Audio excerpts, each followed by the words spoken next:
Welcome to Statesmen, the podcast where we explore all 50 states with our 5 senses. If you've come here for history, we'll give you some. But most of this is half-baked opinion that is never intended to harm or offend anyone. Gulf.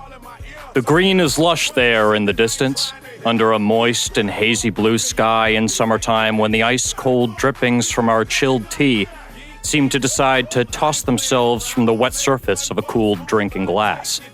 I'm thinking 9, I say to a gloved-up tiger. Wind's picking up. He doesn't even look at me. I'm not sure what's getting to him more, this muggy atmosphere or the competition steaming him like a pressure cooker on high. Phil Mickelson drove a damn birdie on the last one and called him a washed-up sucker. I said it was too far. Tiger still hasn't said a word to me. The 9, I repeat. And just as I was about to offer the wedge, he turns to me, masked. Magusta. You're welcome, I say, but it's me gusta. And toss him the club. No! He rips off his mask and I gasp. He doesn't treat me like this. Augusta. We're in Augusta, he utters, wiping the unnecessary dirt on the 9 that I inflicted as I flubbed it when I tossed it to him. I knew I broke caddy number 1 the very first day. Don't get too close. You're right. I have to record a hole in one episode of Statesmen. I walk off the drive, set up the manual roller for him, and take the cart for myself. The 19th hole never moves. He'll find it. I drive off the club and onto the only place I've ever called home, the highway. Eventually, with time, I get to the sign that reads, "We welcome you to Georgia." Here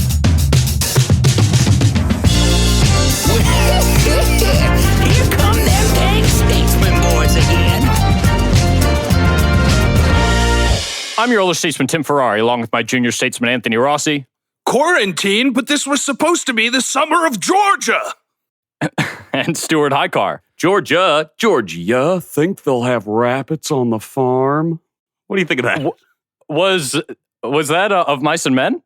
That was. This podcast has always been pretty literate, I would say. No, it was to back. Seinfeld, Tim. Oh, that's right. I was saying right. George Costanza, you think they'll have rabbits on the farm. Anthony, how about you? You're saying this is the summer of Georgia?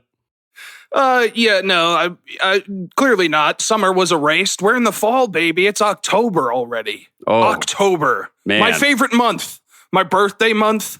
Halloween. Yeah, spooky bat time. That one Spooky bad time. Arguably the scariest month of the year. Out of the 12, I would say it's October, January's the second, and then June and July are fighting for third place in terms of scariest. Yeah, when the fires start coming, that's when it becomes really scary. I agree. We thrive in the darkness, don't we, boys? Absolutely. I've been sitting in my apartment with the lights off for days on end. I don't allow any light to trickle in through my blinds. I just sit in cold silence. And then every time Sydney comes through the door, I spin around in a wheelchair and say, "Oh, I've been expecting you." How does that go? Do you guys have a good relationship? Yeah, it's better than ever. Very strong. Everybody likes to feel like they're being expected in a scary environment. Definitely. Are you injured? No, I meant a wheeled chair, not a wheelchair. Big difference. My bad. Huge, massive difference. And thank you. I mean, speaking of big differences, Tim, have you had any big differences this week than from your last week? What have you been up to? Nice transition, Stuart. I do have a big transition, actually. I went to the dentist today. Whoa! I know. And I have to go to the dentist now immediately because I'm running out of my health insurance now that I'm quitting the coffee shop. Oh, that's right. So I found out today that I have a chipped tooth and I have to get it filled. I don't know. Just a random ass chipped tooth. Where is it? Which one and why? It's on so it's not my fang. It's the one right behind my fang. Towards the back of my mouth. Definitely not a place that you just chip your tooth all willy-nilly on a brick wall. Strange. Do you think it's from grinding in your teeth? No. Or grinding in your sleep, maybe? Well, I'm definitely grinding in my sleep. The grind never stops. Now that I've picked up the skateboard. That's true. I mean, Tim, you grind with your eyes closed. I've taken pictures. Your eyes closed, tongue out. You're like the Michael Jordan of skateboards. You can catch me 50-50 tail sliding probably around 1 a.m. every second Tuesday. So, Tim, you were recently at the dentist. I also recently had some dental work done. Let me ask you, do you think the dentist is your least favorite doctor or most favorite doctor? This dentist is actually quite friendly to me. I was having a really bad time after he said that he had to stick a needle in my mouth. And he was very, very sweet and very, very kind. Dang. I can't wait for him to stick that needle in my mouth now, quite honestly. Yeah, so you're going to be going back soon to get this tooth fixed. Are you thinking about getting maybe like a gold cap on it? Wow, I haven't even thought about that. Is that an option? I don't see why it wouldn't be. Huh. Well, you're going to be skipping back to that dentist's office, but we need a very urgent medical update from another friend of ours. Stu, it's time for Spider Watch 2020.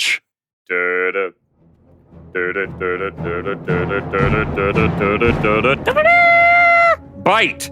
A spider bite, that is. Yes, yes.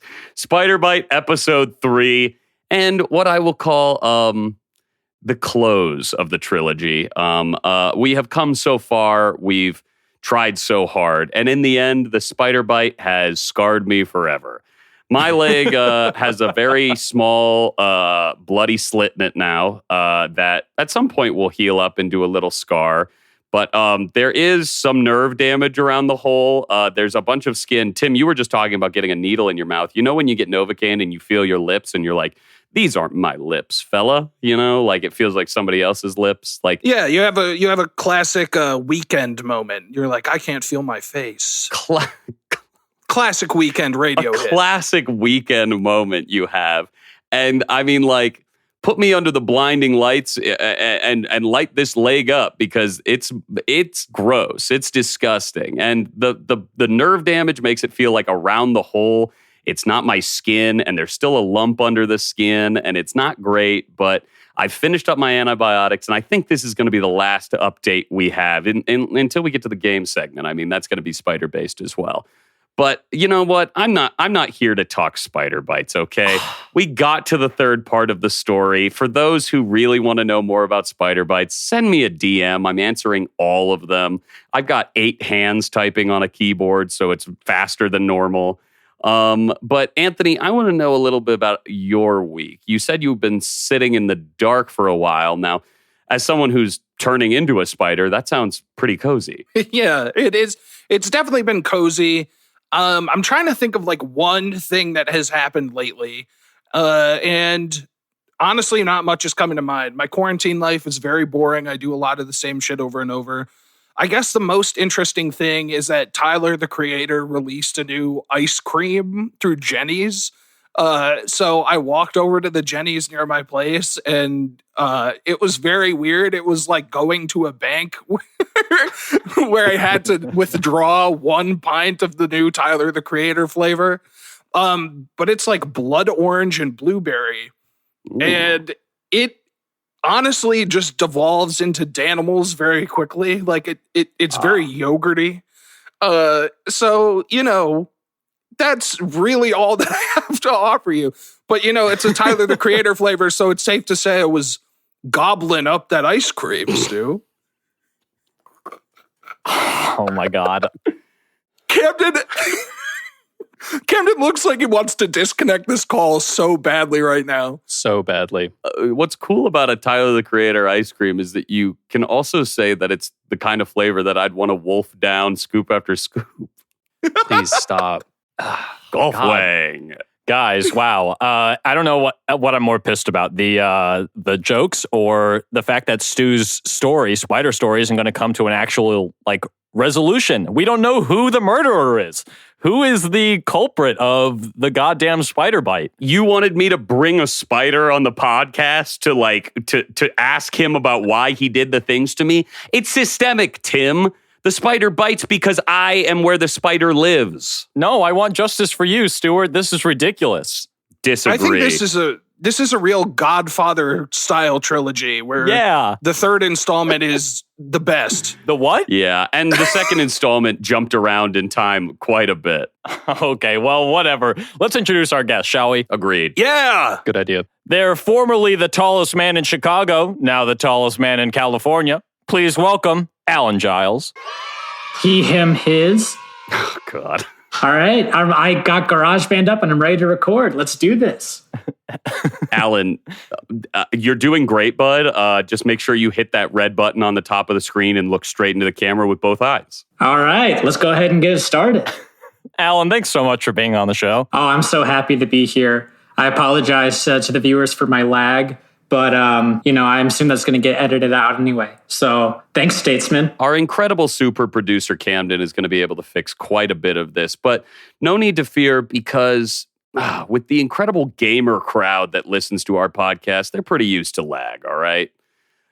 Yeah. Whoa. Okay. If anyone listening plays Skyrim. Yeah. Uh-huh. Yeah. Talk about lag. I think we might have actually. Oh yeah, I think we might have actually lost him. Oh wow, that was pretty incredible. You were speaking my language for a second there, Dova.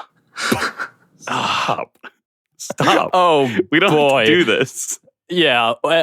So, Alan, we have you on for one reason. You're from Georgia. Yes. So you're originally from Georgia. We knew you in Chicago, and now you've moved again. You're just like a real globetrotter, huh? That's right. I have completed the problematic philosophy of manifest destiny by starting on the East Coast and now making my way all the way to the West.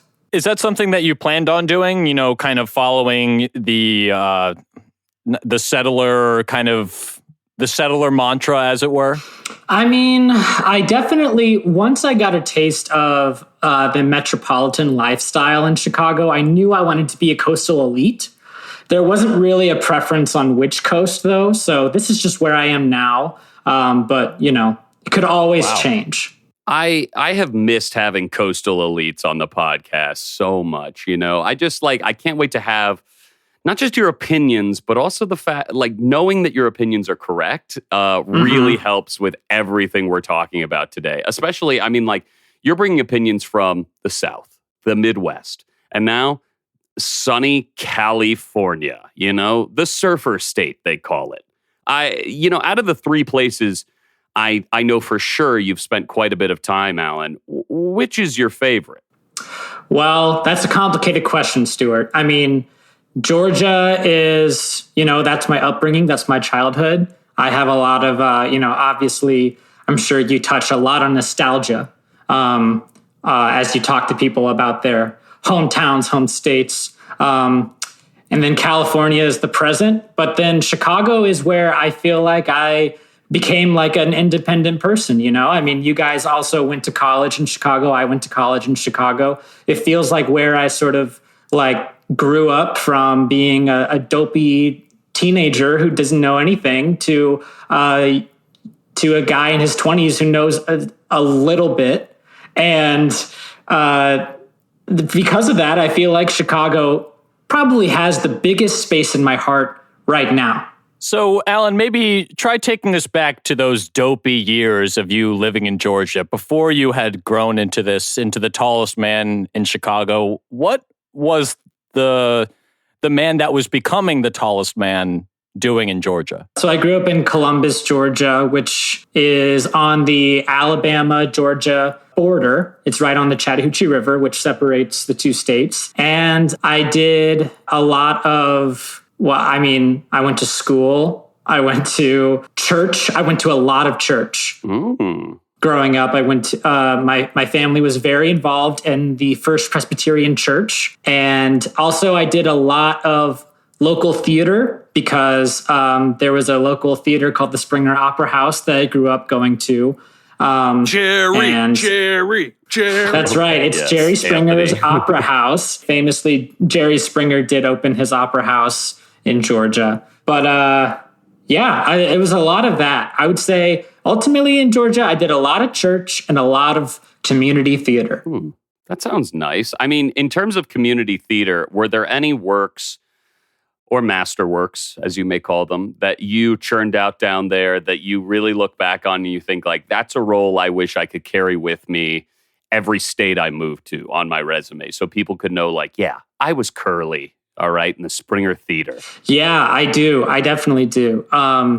It was probably my senior year. I got to play the son, the pothead son of the main woman in 9 to 5, the musical. And it wasn't a very big role. I was only in a few scenes, but I had to learn minimal skateboarding for this role because this kid's supposed to be a bad kid. He gives his mom the devil's lettuce. So I had to skate. Hold the fucking phone, Alan. I have very recently watched 9 to 5, and this boy is not a bad son. He offers the mother weed because she's stressed out at her job, and she accepts it. Thankfully. He's a good kid, I'd argue. That's true. He is a pretty good kid. He doesn't disobey his mom at all. But is he a positive influence on her? I mean... That sounds like a pretty controversial role. Yeah, it was super controversial. And again, I have truly no other skateboarding experience, recreationally or not, in my life. And for that role, I had to learn how to skateboard onto a stage and then kick the skateboard up into my hands. That was probably the hardest I've ever had to work on a musical theater role because, I'm a brilliant dancer. I can sing like nobody's business. But of course, skateboarding onto a stage and then kicking up the board, that you can't teach that, That's it's got to be innate. And so born with it or you die without it. Yeah, like Tony Hawk says. I have a question about another special talent of yours, and I'm wondering if this is one that took shape when you were a young boy in Georgia. You famously have a very particular talent for another type of wood underneath your feet, stilt work. You can run, you can climb stairs on those bad boys. I wouldn't be surprised if you could do a freaking standing backflip on those. I would be shocked. What is your history? I would be shocked to see that. But when did that skill develop, Alan? When did you become stilt god? I feel like I saw a picture of you as a young boy recently on social media with your father on a pair of stilts. And a thread where you were talking about going to Weight Watchers. And we don't have to get into it, but I just want you to know that I was also a 12-year-old boy in Weight Watchers with my mom. And wow. I'm glad we can relate on that, Stuart. We'll have to talk about that in another pod. Private. Yeah, well, actually, the man that you mentioned, Stuart, that's in that photo is actually not my father. It's a man named Ron Anderson. Thanks to Ron Anderson, Columbus, Georgia, actually, strangely enough, it's quite common to be walking down in downtown Columbus, Georgia, and see children and teenagers walking down the street on stilts. And that's because... Why? And I'm actually not going to tell you why.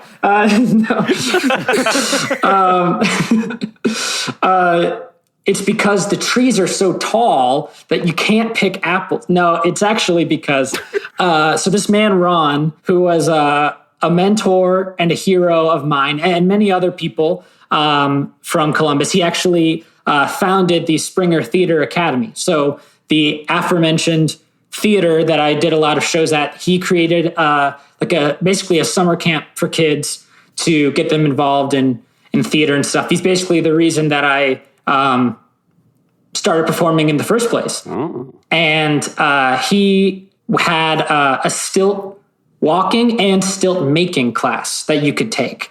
And so I forget how much we paid for it, but it was like 8 weeks long, and he provided all of the materials and the tools, and he helped you build the stilts from scratch. And then he taught you how to walk on them. So the pair of stilts that I have, that I still have, I built when I was in 8th grade. So they've been around for 12 years now. But that's why even to this day, it's very common for kids to take this class and learn how to walk on stilts and then just walk around Columbus as if it's normal. So Alan, Ron Anderson, maybe not your father, but would you say he's sort of a daddy figure? Absolutely. Yeah, I think a lot of people who I'm friends with in Columbus would say the same. He was a very talented teacher and performer, and one of the biggest hearts that I've ever met. And he passed away in the fall of 2016, and it was a really big deal for me and a lot of people in our community. I mean, we miss him very much, but he leaves behind such a great legacy.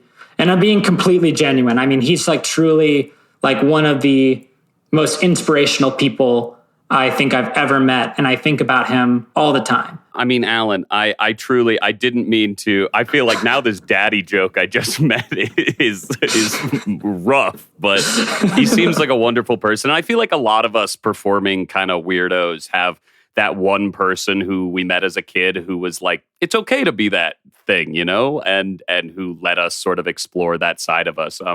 Anthony, did you have something? Yeah, I was wondering. So obviously, this theater company and this church, these are really different, frequently, styles of community. And I'm just wondering, as you were being raised in the South, did you find yourself gravitating towards one or the other, or did you what was like a core thing that you really pulled out of each side? Yeah, well, you definitely, I mean, Georgia, especially Southwest Georgia, is very much the Bible Belt. I mean, it's like, you know, when people talk about the South in terms of the Bible Belt, it's right on the buckle, baby. And so it's Christianity, and particularly Protestantism, is just ingrained into the culture. It is, I would say, especially growing up, it was almost weirder to say that you didn't go to church than to say that you did. You know, like it wasn't a question of like, do you go to church? It was, what church do you go to? Because I don't know how many churches there are in Columbus per capita, but it's got to be a ridiculous figure. Because before we go forward, I've just always known that a church is 4 walls, a ceiling, and a good book, right? So, I mean, that's every house in Columbus, if you ask me. That's right. That makes it actually 100%, you could even say, for churches per capita. Per capita, every one person. Yeah, wow, that's really impressive. Yeah, but I mean, it's so that was really an interesting dynamic growing up there.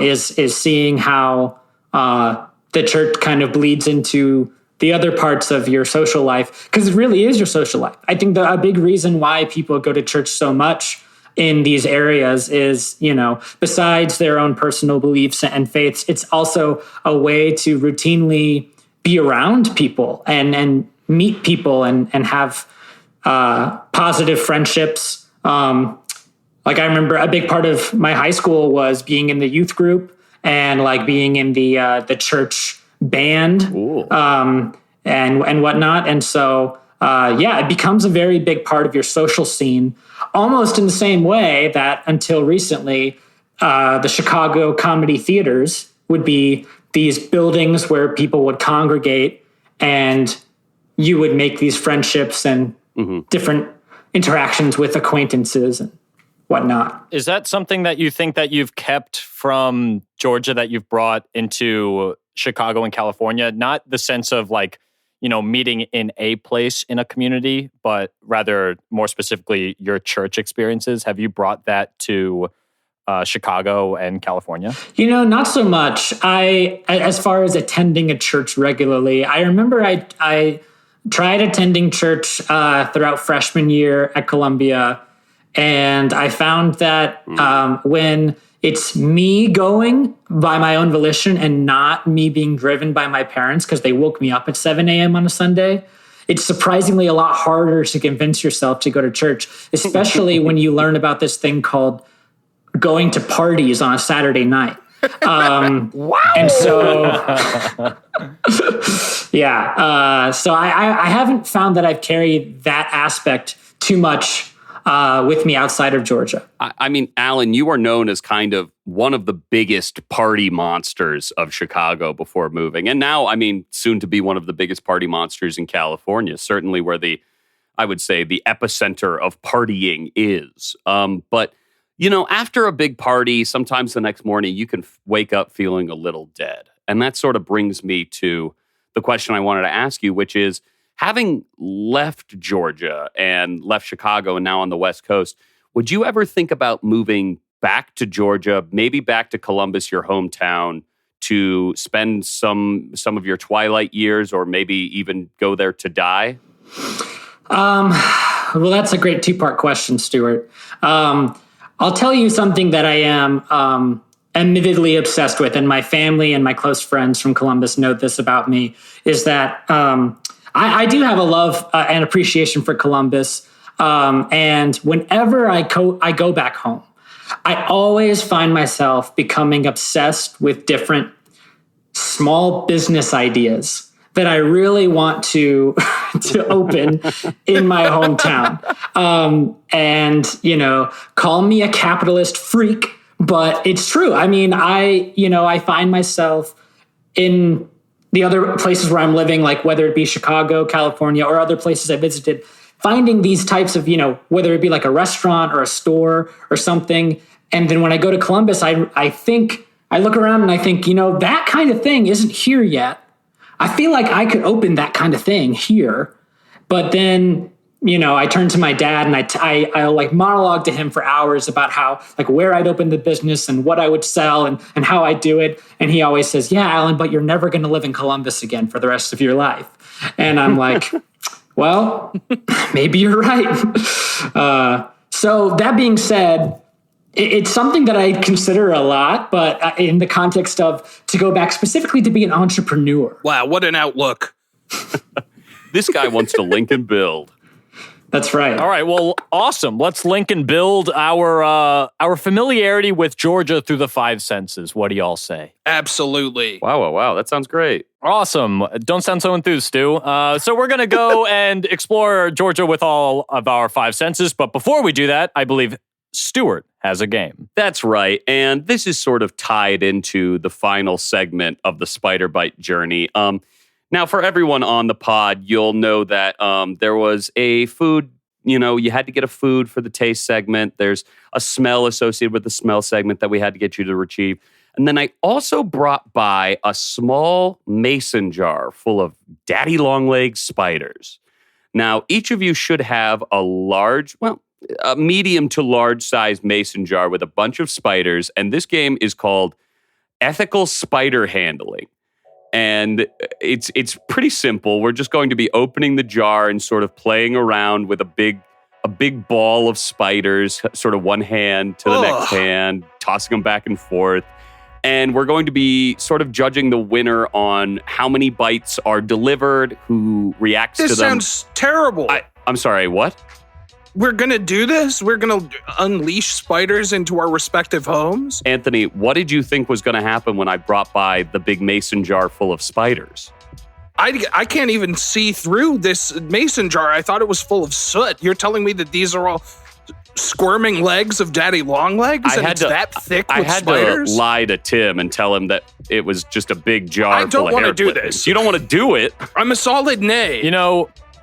Normally, I would be the one to be putting all of you in danger with all of these spiders. Maybe I would have you smell them. Maybe I would have you eat them. Maybe it would be part of the touch segment. But Stuart, I don't think that we're going to be playing this game. It's just a little bit too dangerous for me. So what? Are you going to use a presidential veto, a statesman leader presidential veto to take away my game? We've never had that happen in the history of the podcast, and I doubt anyone else is ready with a game segment. See, that's the thing, Stuart, is that I don't think I have to use my presidential veto or my elder statesman veto because I think junior statesman Anthony has my back on this one. What? You're goddamn right. Actually, every week when Stu has a game, I've also got one at the ready. And I'm always very frustrated that Stu's game is picked over mine. But not this time. Because I have what could be the best game in statesman history. Are you ready to play Nether Say Nether? Is this a Minecraft themed? Is this Minecraft themed? No. Damn. It's Georgia themed, baby. Oh, Netherworld. You know it. You love it. Netherworld. Guys, take a second to appreciate that this jack-o'-lantern is carved on a peach. That peach be All thick. right. Yeah, wow. Now, hello. we've moved on to the slide in which you can see Netherworld, an advertisement for one of the most famous haunted houses in the world, specifically in Georgia. Alan, have you been to this place? You reacted to it right away, and I can see why stilts would come in handy at this place. I have not been to specifically Netherworld, but they one time, I don't know if they still do it, but they one time had an adjacent attraction called Atlanta Zombie Apocalypse that some friends and I did in high school. But I haven't been to actual Netherworld. Isn't that just the show Walking Dead? You're right. It was very close to Walking Dead. Now, of course you didn't go to Netherworld proper just because it's too scary. Exactly. But it is a legendary haunted house that has been running annually since 1997. It was originally opened in a town called Norcross and is now located in Stone Mountain. So, Alan may not have been here, but a bunch of other celebrities have. So the way this game is going to work is we're going to go in order, and I'm going to read you the name of a celebrity, and you are going to try to guess what kind of face they are making in their picture from Netherworld. If you are correct or close, I will give you a point. If that celebrity is from Georgia or has lived in Georgia for an extended period of time, and you guess that it's a Georgia bonus slide, I'll give you an extra point on top. Wow. All right. Are you ready to play? Yes. Ready. I guess so. Alan, you're up first, and yours is T.I. I'm going to guess that T.I. is not reacting really at all. I think he's going to have a pretty stoic face. I mean, this is a guy who's been on a road to redemption, so I feel like not a lot scares him. Mm-hmm. And I also know for a fact that T.I. is a Georgian. Okay, well, you activated the bonus, and you are correct about that. But let's see if you can have whatever you like on this slide. Oh, I don't know. T.I. doesn't look quite stoic. He actually looks kind of happy. That's true. He's having a Great great time. He's having a great time with some of his family. I'm going to give you 1 point for that Georgia bonus, but unfortunately, you undersold him. He's a guy who likes to have fun. You're right. All right, Stu, on to you. Okay. You might have heard of Josh Hutcherson from such films as Hunger Games, where he played Peeta, and Zathura, where he played the older brother who was kind of a dick. Yep. That's for sure. Is he from Georgia? And what is his face going to look like? Okay, here's the thing. I know for sure Josh Hutcherson was also in Bridge to Terabithia.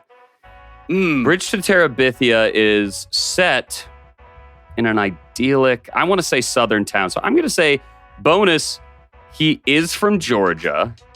And part two, I think he's scared as fudge. I think Josh Hutcherson is a guy who doesn't mind being a little creeped out, and when he lets himself go, he really likes to get scared. I mean, we've all, of course, watched Future Man on Hulu, where he's busting his comedy chops all over the screen. But maybe when it comes to horror, he's not nearly the buff we know him to be. So I'm going to say he's screaming his guts out at Netherworld. Stu, Josh Hutcherson is from Kentucky. Damn, close. So you don't get that bonus point. Okay. But you nailed it. He is terrified. Oh, he's so scared. Whoa, he is freaking out. It looks like he wants to do what his hat says and be a runner. Maybe that joke was good enough to become a runner throughout the episode. Ooh. Let's find out. Now, Tim. Yes. She's not a runner, she's a fighter. I'm talking about Josh Hutcherson's co-star from the Hunger Games franchise, but also a star of films such as Winter's Bone and Silver Linings Playbook, which Stu knows is my favorite movie ever. Tim, Of course. what do you think Jennifer Lawrence is doing in this picture with her face? And is she from Georgia? I don't think Jennifer Lawrence is from Georgia. I have a feeling that she's from the East Coast, but definitely not from Georgia. She seems more like maybe a Pennsylvanian or a New Yorker. But I've got to say that I think J-Law might be blowing a kiss to one of these creepy zombs. An interesting prediction. Playful. You are correct that she is not from Georgia. She is also from Kentucky, which clearly was the breeding ground where they, genetically constructed the perfect cast of Hunger Games. Wow. But is she blowing a kiss to one of these creepy crawlies? Let's find out. No, she is absolutely not. She is standing there politely smiling and looks like she wants to leave. When is this photo from? She looks more like my cousin. What? Like, is this from before Winter's Bone? Celebrities are people too, Stu. No, Alan, just because you're in California now doesn't mean you can say that. They're different I can from tell us. you for a fact that they're people too. You probably saw Bruce Willis in the Vaughns this weekend, but us over here in Chicago, we got what? Michael Shannon? Michael Shannon and the Marianos.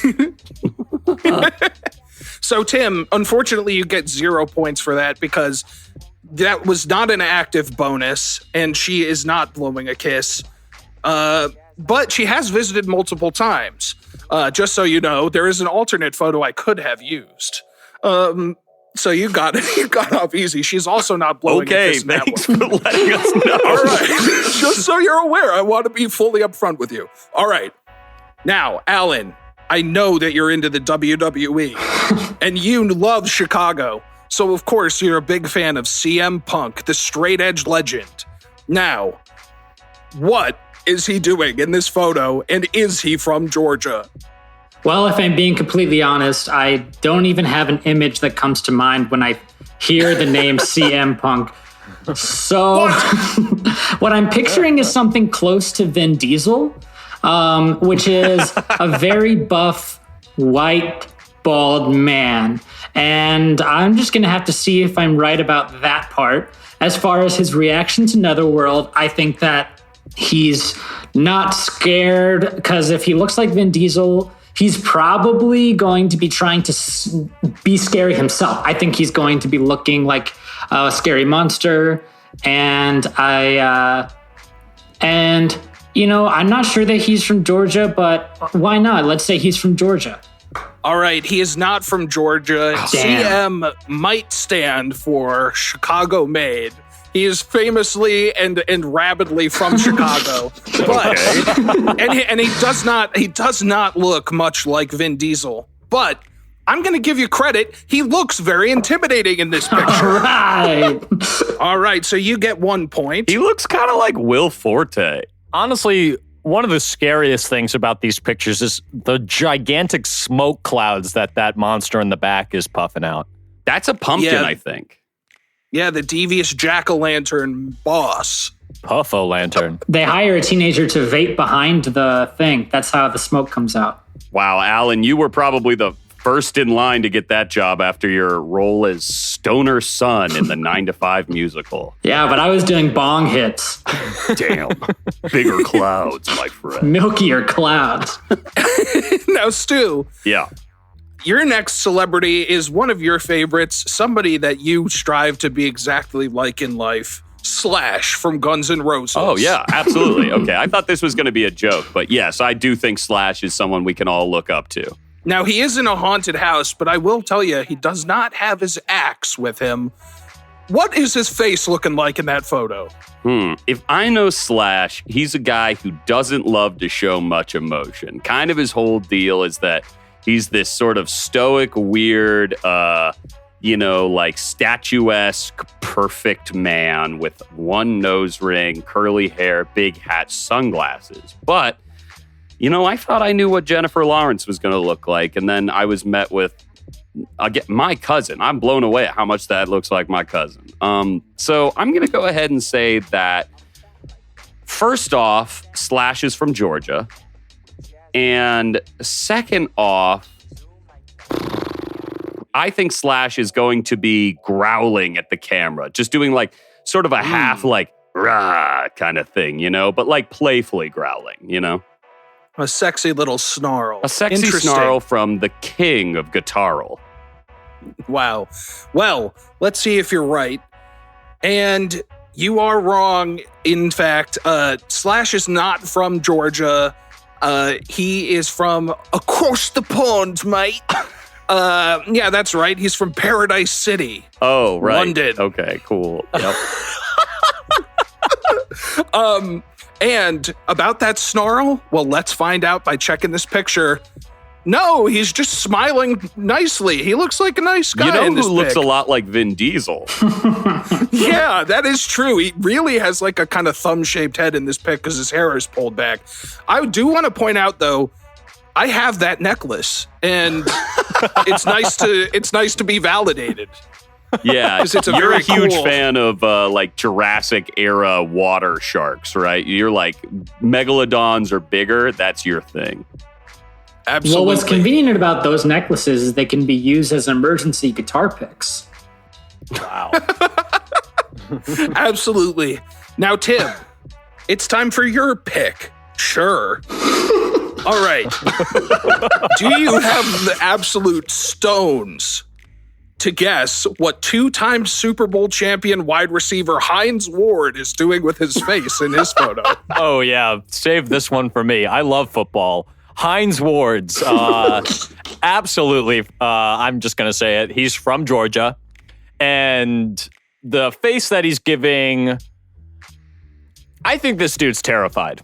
He might be a big old wide receiver, but he's got a big old scared face on his face. Wow. Tim, two-time Super Bowl champion, wide receiver, multi-time Pro Bowler, played for the Steelers. Tim knows all this. You don't have to say course. it. Shaking in course. his boots. Well, he was born in Seoul, but he grew up in Atlanta, so you get that point. Whoa. Wow. Okay, nice. Now, let's find out whether he looks scared. Nope. Okay. He just is, I don't know. Does this haunted house work? Everybody seems like they come out on top and, just fine. except for Josh Hutcherson, who's really scared. Guys, we are only getting to the more famous celebrities now. Alan, we're circling back to you with arguably the most famous person we've covered so far, Chloe Grace Moretz from Kick-Ass and Let Me In. So keep in mind, she's not scared of blood or vampires. Oof. What's her face doing in this pic? Chloe Grace Moretz. I don't think she's from Georgia. Based on the way she looks, I'm going to say that she's probably from Kentucky. Based on all these other teen stars that are coming out of there. And I'm going to say maybe she's like blowing the monster a kiss, like kind of, I'm guessing like pouty lips. I don't want to say duck face because that feels like a bit of a dated term, but something along those lines. Alan, you dropped the ball, something Hines Ward would never do. She is from Georgia. She loves Georgia and would be very offended to hear you say that. Wow. But is she blowing a kiss? Maybe she's in the middle of the act of blowing a kiss. She has a hand up to her mouth. She does look scared, but maybe this is just a bad angle caught in the midst of an action. So I'm going to give you that point. I think Alan deserves that point. I think that is, if I've ever seen a girl coming in for a kiss, they look frightened, eyes wide open, hand over mouth. That is a kiss me kind of look. Uh-huh. Hell yeah. Well, Stu, it's time for yours. Now, how many of there are? How many we're of coming these? up on the end. Don't worry. Okay. Now, you get former cruiserweight and heavyweight boxing champ Evander Holyfield. That's right, a champion across 2 weight classes in his time. What do you think he is doing in this picture? And is he from Georgia? Okay, first off, definitely from Georgia. And second, I think this is a good one because Evander Holyfield, most famous for probably getting his ear bitten off by Mike Tyson in the 90s. I think he is probably playing with his image as a boxer. I bet it's him and that sort of like carnival freak show skeleton guy we've seen in so many of these pictures. But Evander Holyfield's like got his fist up to his chin and he's sort of smiling like, why I oughta. like he's going to knock this skeleton's block off. Stu, you did a perfect job, is something I wish I could say. He is not from Georgia. He's from Alabama. Close. But you did pretty much nail that picture. Ooh. He's holding up that fist. He's holding up that fist, given the classic boxer pose. Yeah, wow. In his USA, is this from like the Atlanta Olympics? Yeah, probably, honestly. Yeah, I wouldn't be surprised. He's wearing a USA jacket. Actually, that was in 1996, and Netherworld didn't start running until 1997, so wrong again. You're saying somehow they opened it a year early for Evander Holyfield to test out the least scared man in America. They wanted to see if they could scare him, they could scare anyone. Absolutely. Guys, what do you think of the monsters in this pick? Scary. Okay. All right, well, Tim, you have one last one to guess, and then we have a bonus round, which is just one more picture. Now, Tim, we had to include him in the slideshow. Ludacris. Mm-hmm. Is he from Georgia, and what face is he making? Yes, Ludacris is from Georgia, and the face that he's making, I think he's got a smile on. Ludacris has a really, really nice set of pearly whites, and I think he's showing them off. Tim, you are, of course, correct. He is so from Georgia that his face is literally plastered on the wall of the Atlanta airport. But is he smiling and showing those pearly whites? The answer might surprise you. Oh! He's scared. He's really scared. Luda with the face of abject terror. He's horrified. It's all that smoke that teen's blowing. Yeah, he does look like the most scared of, I think, everyone we've seen. Which is surprising because Ludacris, a guy known not for backing down, for having other people get out of his way. Wow. Guys, after our 3 rounds, we have a tie here. Really? We have a tie. Stu and Tim are tied at 2, but Alan has won with 3.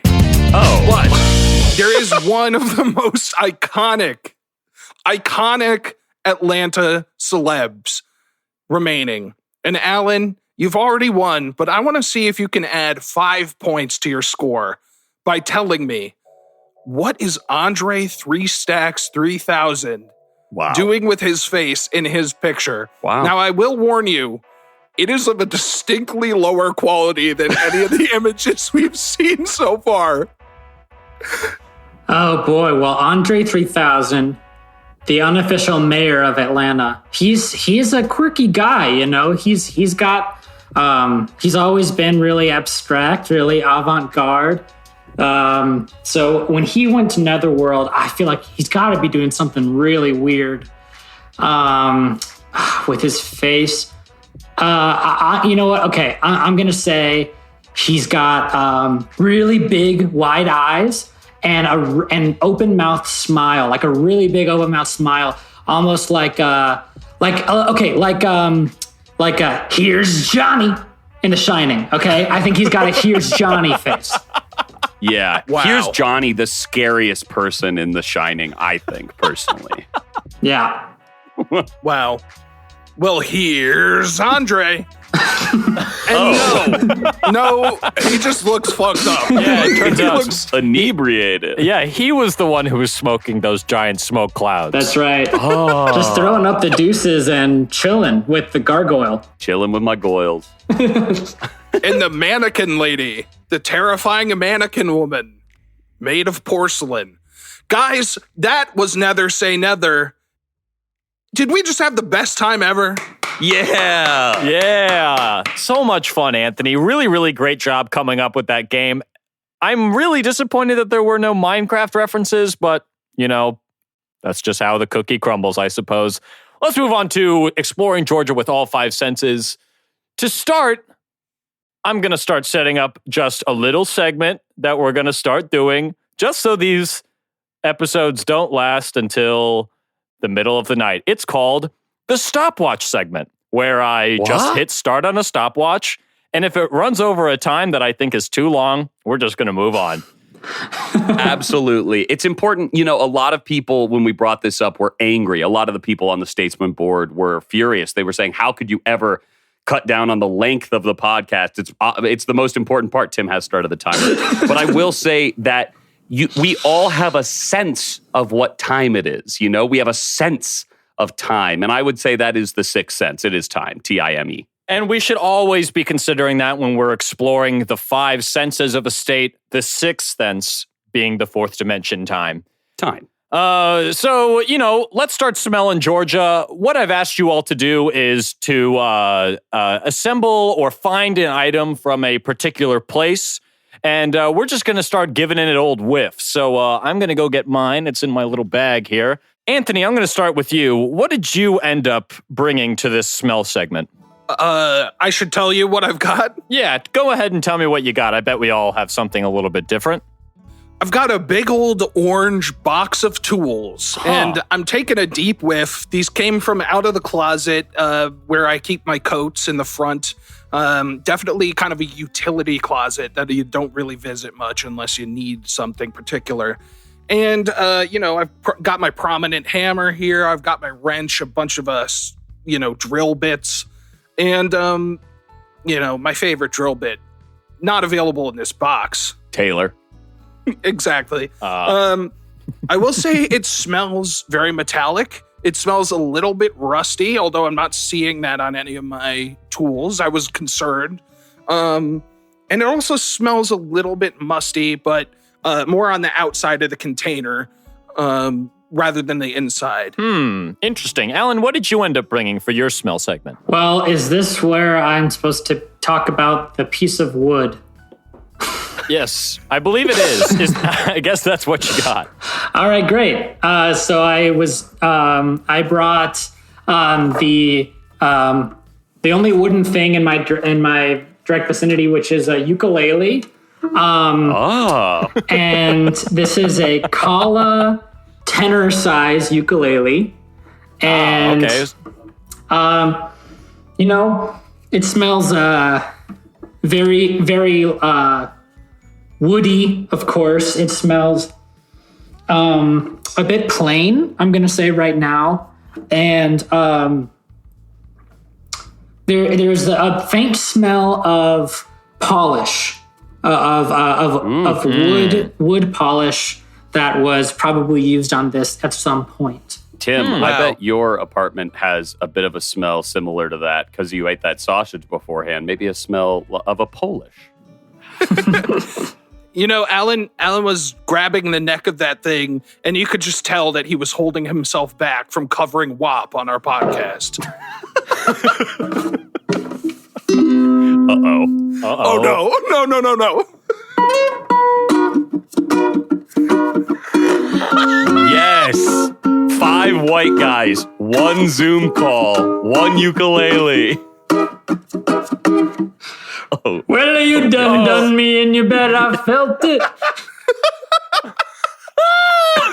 That is that Springer Theater training coming right back to you, huh? I'm going to go ahead and smell what I brought for this segment. I, much like Anthony, also have a big orange set of, we got a couple of them in this chat room right now. Tools.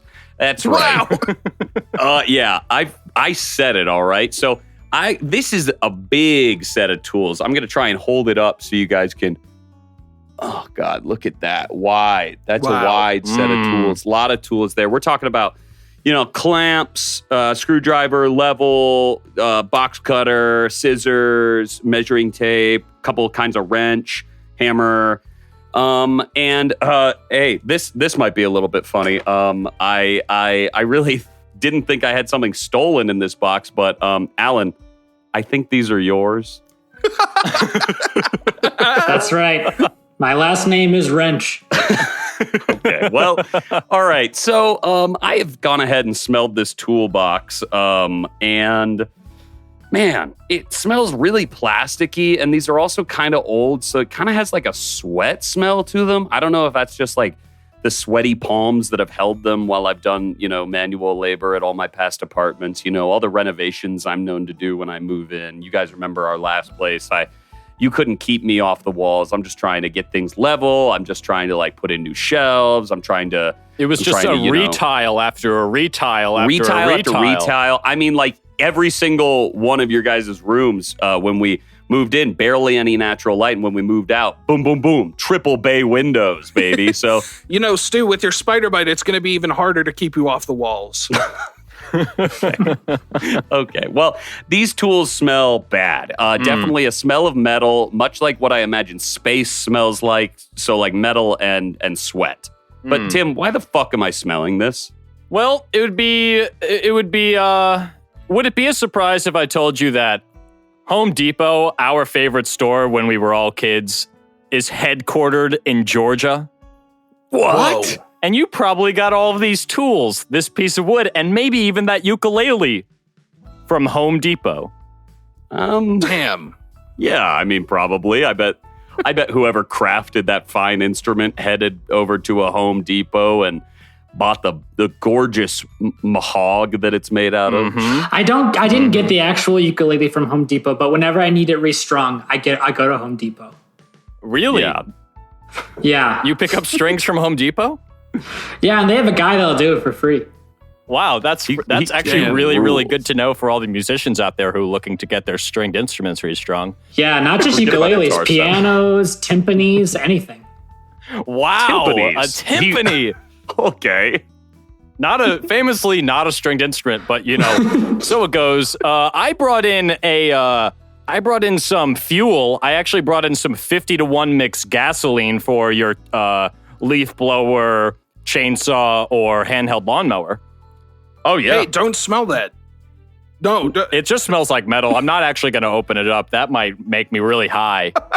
But I've had you guys smell gasoline before on the podcast. Yeah, and I think you could open it and like gingerly waft it, not anywhere near your face, but just to like get the first hint of what it might smell like. Please do not put your nose in it. Yeah, no, the thing with these things is that they're like kind of compressed, so when you open them, they make a little gassy sound. But then you look at the top of it, and it kind of does that heat mirage. You know what I'm talking about?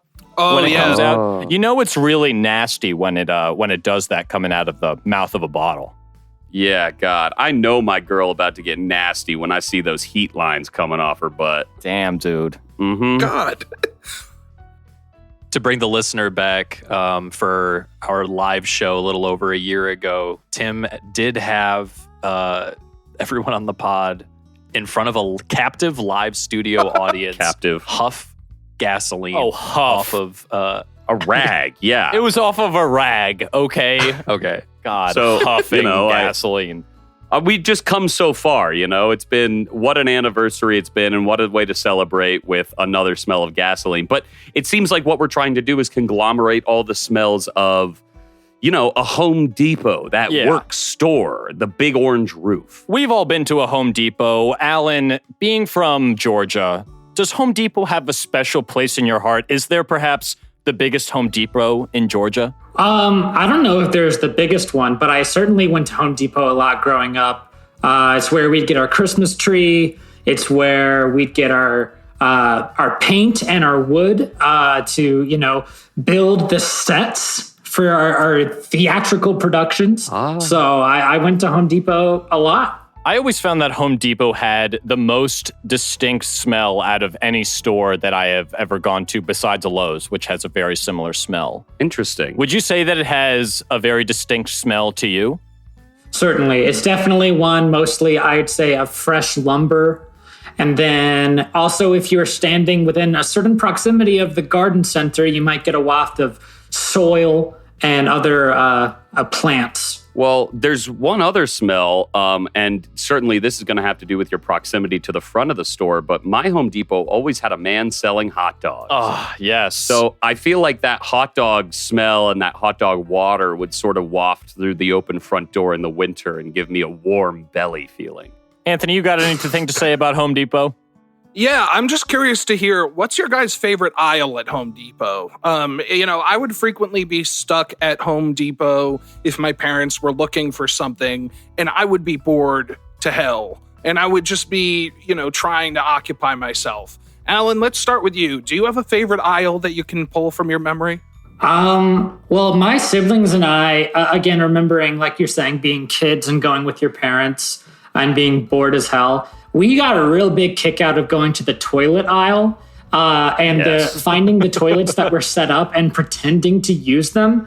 We just thought that was the funniest thing. That is classic. That's very, very classic.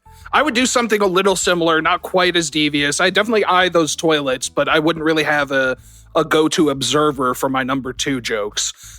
So I would go to the aisle where there's a bunch of door frames and doors, and I would walk through them.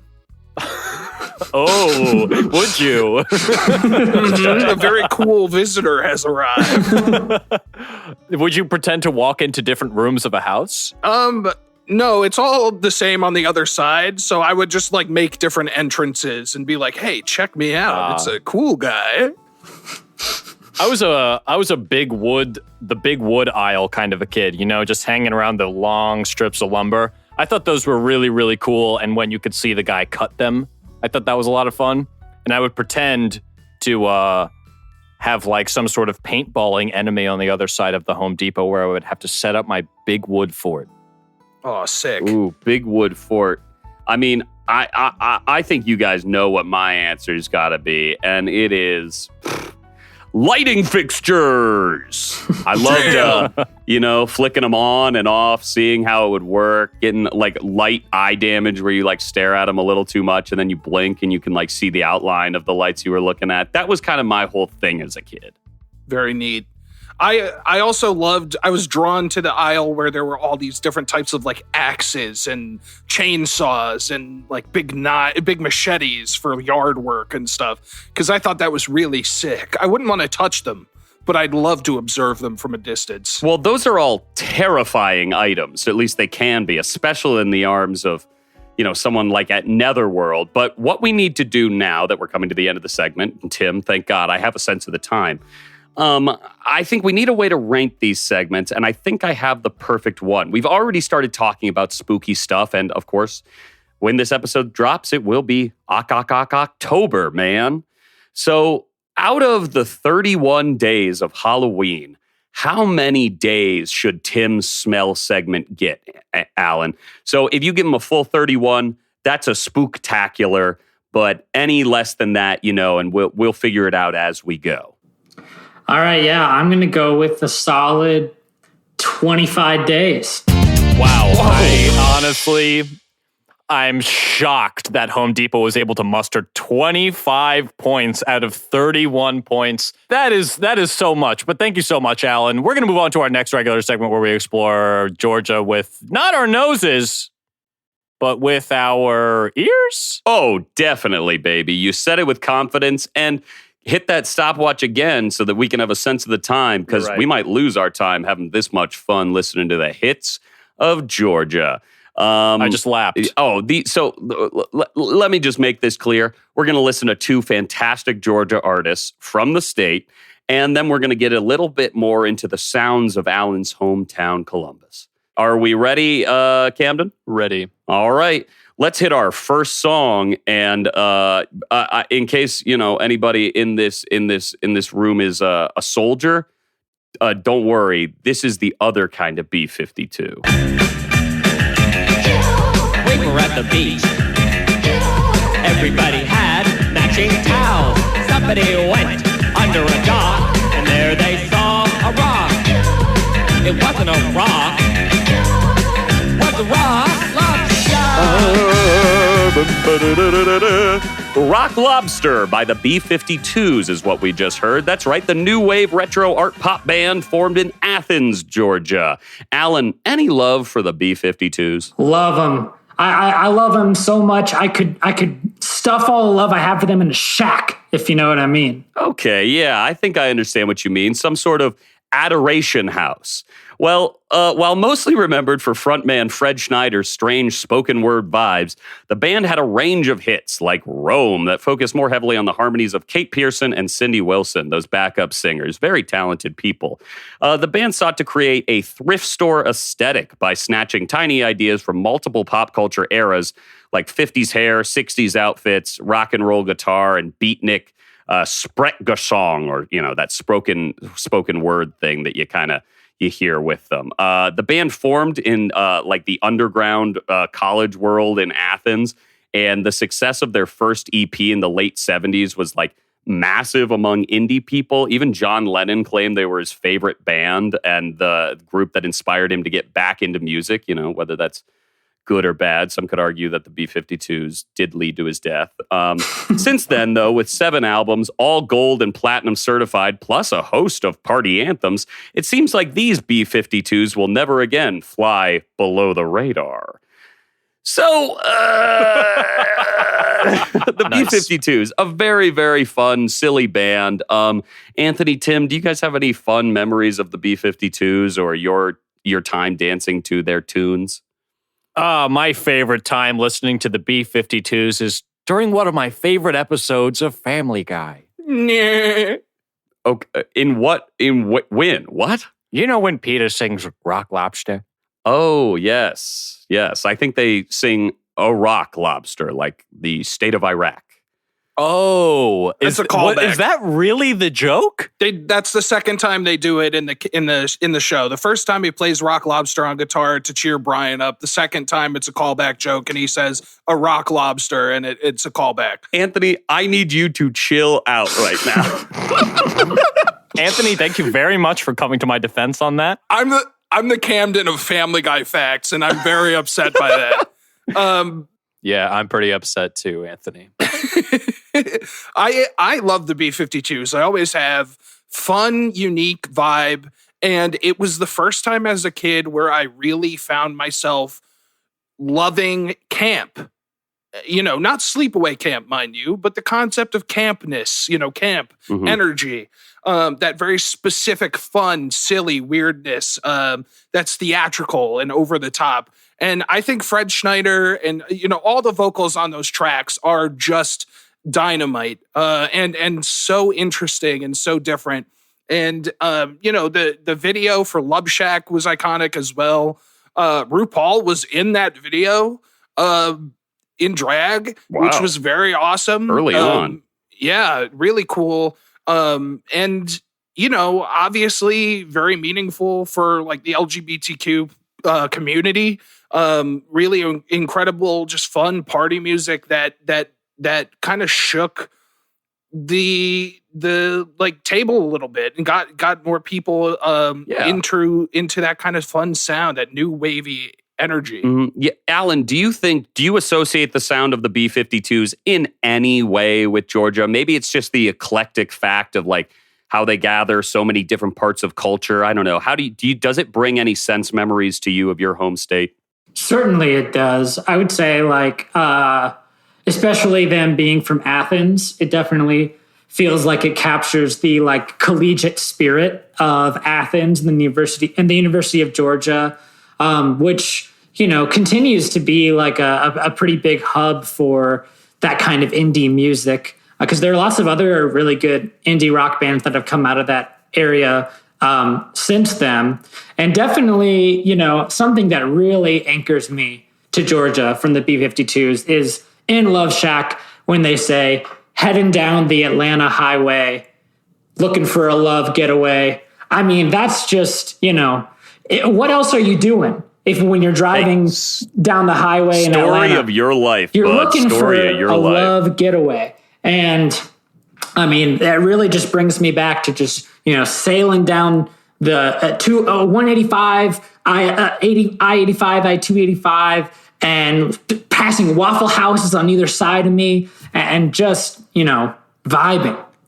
I just want to say, if you got one bad word to say about the B-52s, I can't hear you. Nice. Okay. Well, that's a great way to end that particular segment. Alan really mentioned that love getaway. And, after a love getaway, maybe there's a breakup. Oh, God, wouldn't that be terrible? And after a breakup, man, I feel some deep moaning blues. Camden, hit it.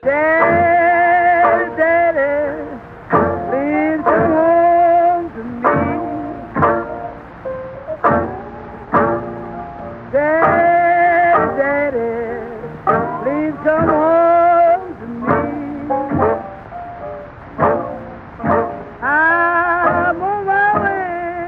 Oof. Wow, okay. Obviously, old recording, or maybe one of the Statesman's first episode recordings, but that was Ma Rainey with the song Deep Moaning Blues. Now, I know this is spooky to bring up with October looming this large, and after all, this artist shares a first name with one of cinema's greatest horror icons. Will Ryan Murphy eventually make a Netflix show that explores Ma's twisted origins? We'll just have to wait and find out. But Ma Rainey, an early pioneer in recorded blues singing from Columbus, one of the first professional African-American blues singers and one of the first in her generation to produce recorded material. So some of the earliest actual recordings we have of blues music are of Ma Rainey. So although her real name was Gertrude Pridgett, she changed it after marrying blues musician Will Rainey, and the pair then created a band called Rainey and Rainey, Assassinators of the Blues, which is rad. That's so fucking cool. So rad. Assassinators. Assassinators. They don't just accidentally manslaughter the blues. This is on purpose, okay? They were instructed to do so. They took money to kill these tunes. With nearly 100 recordings and countless collaborations, Ma eventually earned the title the Mother of the Blues, and her work in defining the genre has inspired pretty much everybody who plays around and dabbles with that kind of music from there on out. Other talented early Georgia blues performers and contenders for the coolest name in the world are Blind Willie McTell, Peg Leg Howell, and Kokomo Arnold. All really just cool fucking names. These are honestly the definition of cool cats. I'm showing the recording we just heard could be from as early as 1929. Yes. That's crazy. Which is, it's insane, right? To think about, obviously America's in one of its greatest depressions of all time. People are sad. How do you express that? You sing it out loud. So, Alan, do you consider the blues, and maybe Ma Rainey's, I'm sort of using as this umbrella term for the genre as a whole, as something that you hear a lot of or that connects you back to your home state of Georgia? Oh yeah, definitely. I mean, yeah, Ma Rainey. So is anyone familiar with I think it's a chain, the chain restaurant O'Charlie's? Oh yeah. No. Yes, I have seen one of these. Tim, they're in the South, so it would make sense that you know them. I live in Missouri, Alan. Do you think that's in the South? No, not at all. Thank you. Well, I guess it maybe depends on which side you're I don't know. I mean... Okay. Not so clear cut, is it, huh? Well, tell us about O'Charlie's. So at O'Charlie's, oh man, they got really good rolls with butter that are so good. But at the O'Charlie's in Columbus, there's a wall, a really big wall, or at least there was when I was growing up. That was a mural of a lot of local things, and the biggest fixture of the mural was Ma Rainey. It's a really beautiful painted image of her, and she's blue. And it says under it, Ma Rainey, the Mother of Blues. And that definitely, I mean, that spirit of blues definitely, I think, still can be heard in Columbus today.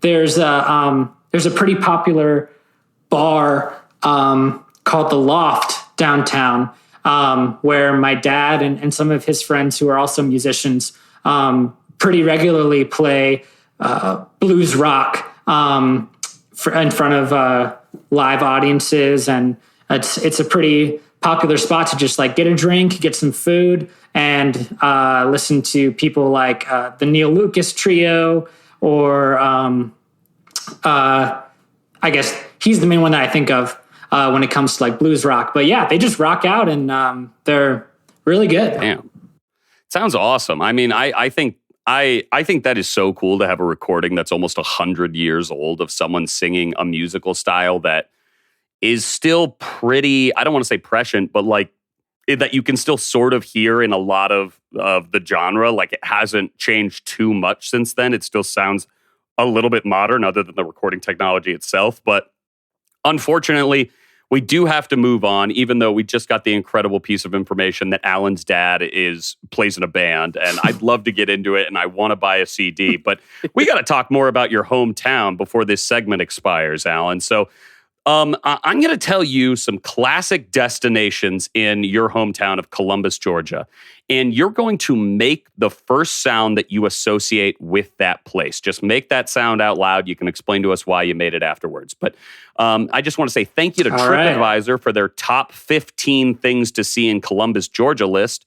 Please sponsor this segment, you corporate pigs. So our first one, are you ready, Alan? I'm ready. Okay, so just like you're going to make a sound for the thing, I'm also going to tell you one of the one-star reviews from TripAdvisor's website. Because when somebody gives a review, they speak it out loud and you hear it, don't you? And so you're going to be able to either confirm these reviews or deny them. So your first location, here's the review. Some of the vendors talk amongst themselves, ignoring potential customers and potential sales. I was amazed. We walked away without getting any attention. The vendors obviously don't understand that a hearty greeting and a smile goes a long way in selling their wares. Oh, God. That is for the lovely little historical park and walking trail along the banks of the Chattahoochee River, the Columbus River Walk. Alan, what's the first sound that pops into your head when I say the Columbus River Walk?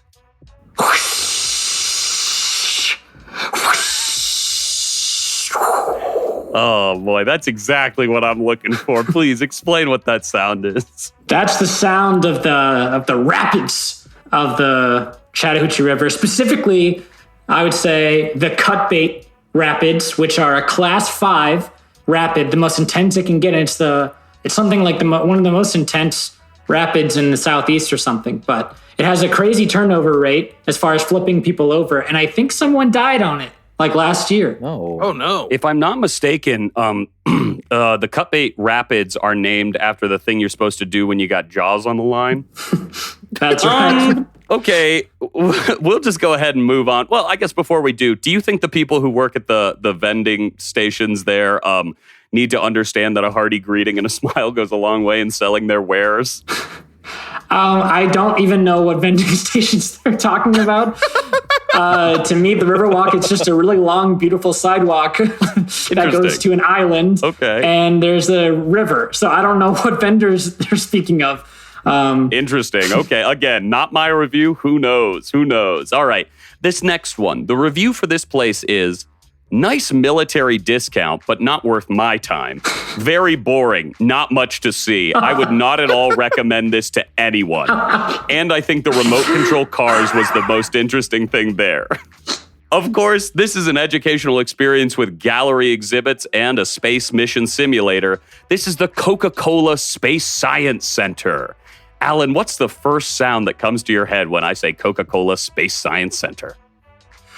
If you were to enter a black hole, your body would undergo a process called spaghettification, stretching your flesh out to the width. Alan, have you visited? Have you been? Oh, I've been several times. Is it a place where you could recommend it to anyone for any reason? Because this man really did not enjoy his time, other than the remote control cars, it seems. I had a great time. The remote control cars are really fun. They're as if you're controlling Mars rovers. I went to space camp at this space center several summers, when my now fiance visited Columbus for the first time, I took her there, and it was a really fun romantic date until we ended up seeing a movie about black holes. In which we learned a lot of really terrifying things about what would happen to you if you went into a black hole. And it kind of put a damper on the mood, I'll say it. Wow. Well, I mean, Anthony obviously needs to say something because he heard you say spaghettification. Anthony? Yeah, you mentioned your recent fiance, and I just wanted to be the first one of the Statesmen guys to say congratulations on going to space camp as a kid. That is quite the experience. And I have to know, what was your role on your mission for space camp? And what was your activity that you had to do to fulfill your duties? So I was in charge of navigation, and it was a mission to Mars, and I was in charge of landing the ship successfully on Mars. And I had to do that. I had to plug in these coordinates and then push a lever back and forth at the right time. And the tragedy is that I did not do that, and we crashed. No. Wow. Alan, one of the many souls we will lose to the surface of Mars, but yay, that is exploration for you. Every mile we breach outside the surly bonds of Earth is just one more soul dead amongst the river Styx. Well, I've got one more location in your hometown before we wrap up this segment and get me a Halloween rating. The review from this place is, they think highly of the scrambled dog. $6 is way too expensive. Town I grew up in serves the exact same thing over Fritos, and it only costs $4. This is, of course, the Dinglewood Pharmacy, founded in 1918. It's been serving iconic dishes ever since, like the scrambled dog made of chili cheese, oyster crackers, and more. Alan, what is the first sound you think of when you hear Dinglewood Pharmacy? Order up! Oh, yeah, right. Okay, sure. I don't even think we need the explanation. Great segment. Fantastic work from on my end. Alan, at this point, it's just up to you. You just need to rate this sound segment out of the 31 days of Halloween. And I'm sorry if you didn't get to talk much about Dinglewoods, but obviously we all have this sense of time. We got to keep moving forward. Well, you found some really good deep cuts there. Those are all some fantastic haunts in the Fountain City. So I'm going to give you a solid 29 days out of 31. My God, the day just before All Hallows Eve. My God, some Hallows Eve. Wait, so what was the score? I totally missed it. I got 29. Wow. Yeah, exactly. I did pretty good. That's a really, really good score. Really good score. Congratulations, Stuart. We're going to move on to our next regular segment where we explore, not with our noses, not with our ears, but with our tongues. So what I prepared for you all today is nothing. Once again, I've asked you to go and feed yourself. And what I've asked you to go and feed yourselves with is a big old meal of Burger King, baby. Ugh. Guys, I'm going to start with Anthony. What did you end up getting? So Grubhub has Burger King available, which of course, made it easy for me to experience the taste because I don't have a car. I can't do a drive-through option. It simply couldn't happen. So I got it delivered. And I wanted to get something interesting, like an array of things without going too overboard. So I started the order with a childhood favorite of mine, and this is something that I would grip the seat of the car that I was in with excitement when we were heading to BK, because I knew I was going to get those French toast dipping sticks. Ooh, interesting. But a tragedy occurred, and they removed it from my order and would not deliver it to me. That's for the best, I think. Yeah. Yeah, I think it was for personal reasons. And that's fine. Then I got an order of one of the most absurd but uniquely BK items in fast food. It's chicken fries. And they are actually really fucking good. They're like mini chicken tenders. I don't know why I was expecting them to taste gross. It's just the shape factor. But the quality of the meat is no better, maybe even, or no worse, but maybe even better than a chicken nugget. And I enjoyed the taste. I got it with a honey mustard dipping sauce, which was too mustardy, not sweet. So that was kind of trash. And I got a Whopper, a classic Whopper with cheese. And that is a slamming fucking burger. I never go to BK. It was not very popular in upstate New York. It's not really around that much in Chicago unless you're outside of Chicago in Evanston, perhaps visiting a friend at Northwestern.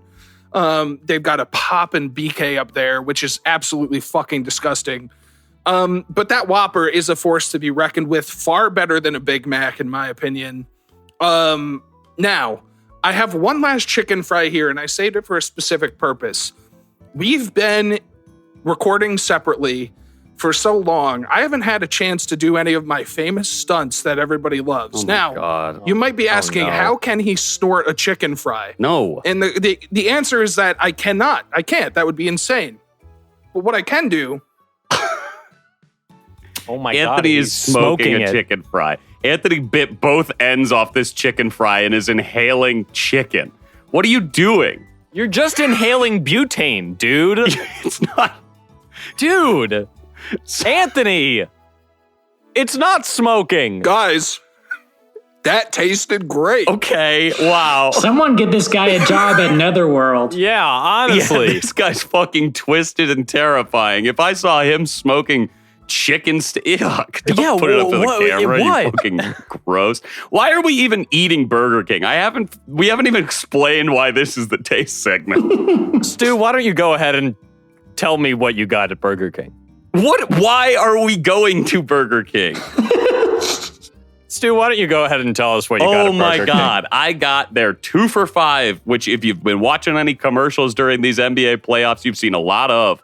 We're talking about YouTube influencers ordering and they get 1 Whopper in a bag and then the person at the window goes, hold up, you actually get 2 Whoppers for $5. And they're like, I'm going to leave before you can say no. And that's like, it's a funny ad. And so it inspired me to, of course, get the same thing. What I learned is you don't just get 2 Whoppers. You can choose 2 of any of these items on a list, including chicken fries, a Whopper, a chicken sandwich, and a fish sandwich. Now, I was immediately thrown away from the fish sandwich. No. And chicken fries I've had before as a kid, and they freaked me out. They were one of my brother's favorite things. Grossed me. I hate them. No, thank you. Just like chicken rings, if you guys have ever had those. Speaking of rings, Alan, happy on the engagement as well. But for my 2 for $5, I, of course, got a Whopper with cheese, and I went with a chicken sandwich. I'll start with the chicken sandwich. It's long. They make long chicken sandwiches, not round. I know it's no more processed than the round one, but the fact that it's on a hoagie bun, it made me want to vomit every time I took a bite of this thing. I hated it. I hated it so much. And then I got to the Whopper thinking to myself, like, I remember this being a pretty good fast food burger as a kid.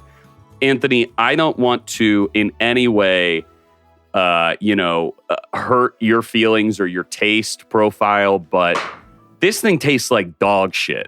I don't know about you guys. This made me physically ill during work. Like 3 hours after eating this Burger King, I had to go to the restroom and take a 15-minute break from work because my tummy was unwell. Now, bear in mind, I've been on antibiotics for 2 weeks now. So my stomach's environment in terms of biology, not ready for a long chicken sandwich, that's for sure. But I had a terrible time.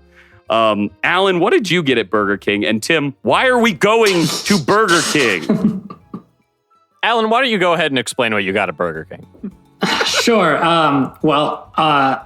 If you'll, I would like to go ahead and say that I did eat a lot of Burger King growing up. It's a very popular in Columbus. In fact, Columbus has a lot of very strange Burger Kings. We've got a train station Burger King. We've got a jazz club Burger King. We've got a house that is used to be a house, but now it's a Burger King.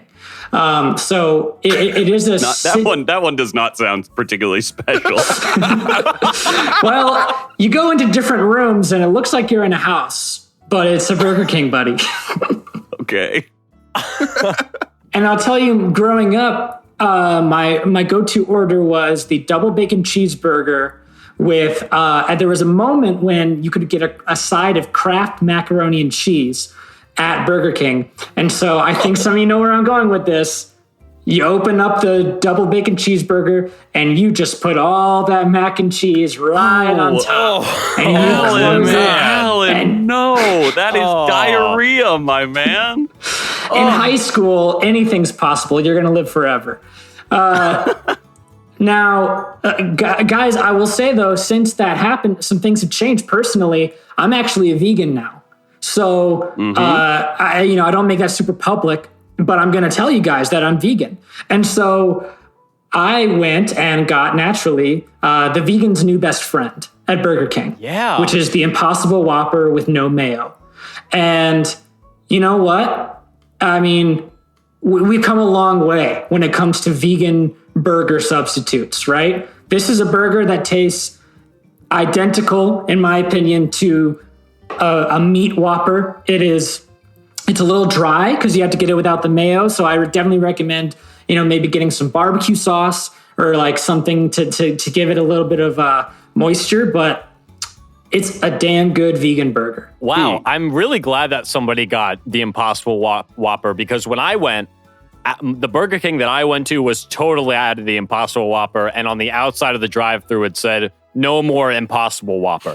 So was a little bit disappointed to find that. I went through the drive-thru at my local Burger King and ended up getting the number 5, which is the, I think it's called the Double Stack King, which is basically a double bacon cheeseburger. But that's actually exactly why I've asked you all to go get some Burger King, because Burger King, the top of the chain, the Rex, veritably, of burgers. Georgia, actually conveniently named after a king as well, King George II. What? Oh my God. King George II was the only British king to be born outside of Britain, in Germany. Now, what is a town in Germany? You're right. Hamburg. Oh my, fuck you, man. I got bad diarrhea this afternoon for this joke. Look, I smoked a chicken stick for that. It's not. What do you mean? That's a great reason to have Burger King as a segment. Not only did we get to have a great meal, but Alan got to tell us about all the different Burger King locations that are in Georgia. Wow. Train station, house Burger King. And the diehard Statesmen listeners will remember from a previous episode that Burger King was founded and is currently headquartered in Florida. Yes, diehard Statesman fans would know that. They would know that, actually. Go ahead, Anthony. I just want to expand on this a little bit, and perhaps this is where you were heading, Tim, so I'm sorry if I beat you to it. I'm riding the high of the chicken stick, and I have to ask you, Alan, we've covered, your fast food experience. We even heard about a restaurant in the sound segment, for Christ's sakes. But Georgia is very famous for Southern style cooking, like that classic, meat, okra, hearty sides, mac and cheese, family cooking. Are there any Georgia staples that you look back and you wish that you could get now that you've moved on? Oh, certainly. Barbecue is a big thing. Fried chicken, really good fried chicken, like the meat and 3. You pick a meat, you get 3 sides. That's a very big thing, like in Minnie's and in Uptown Columbus. They're pretty famous for that.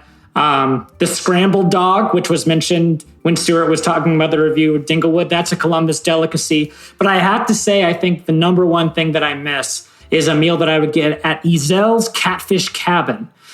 Which is, first of all, you sit down in Ezel's, and when you go to a Mexican restaurant and you get complimentary chips and salsa, at Ezel's, you get complimentary unlimited hush puppies. Damn. And hush puppies. No.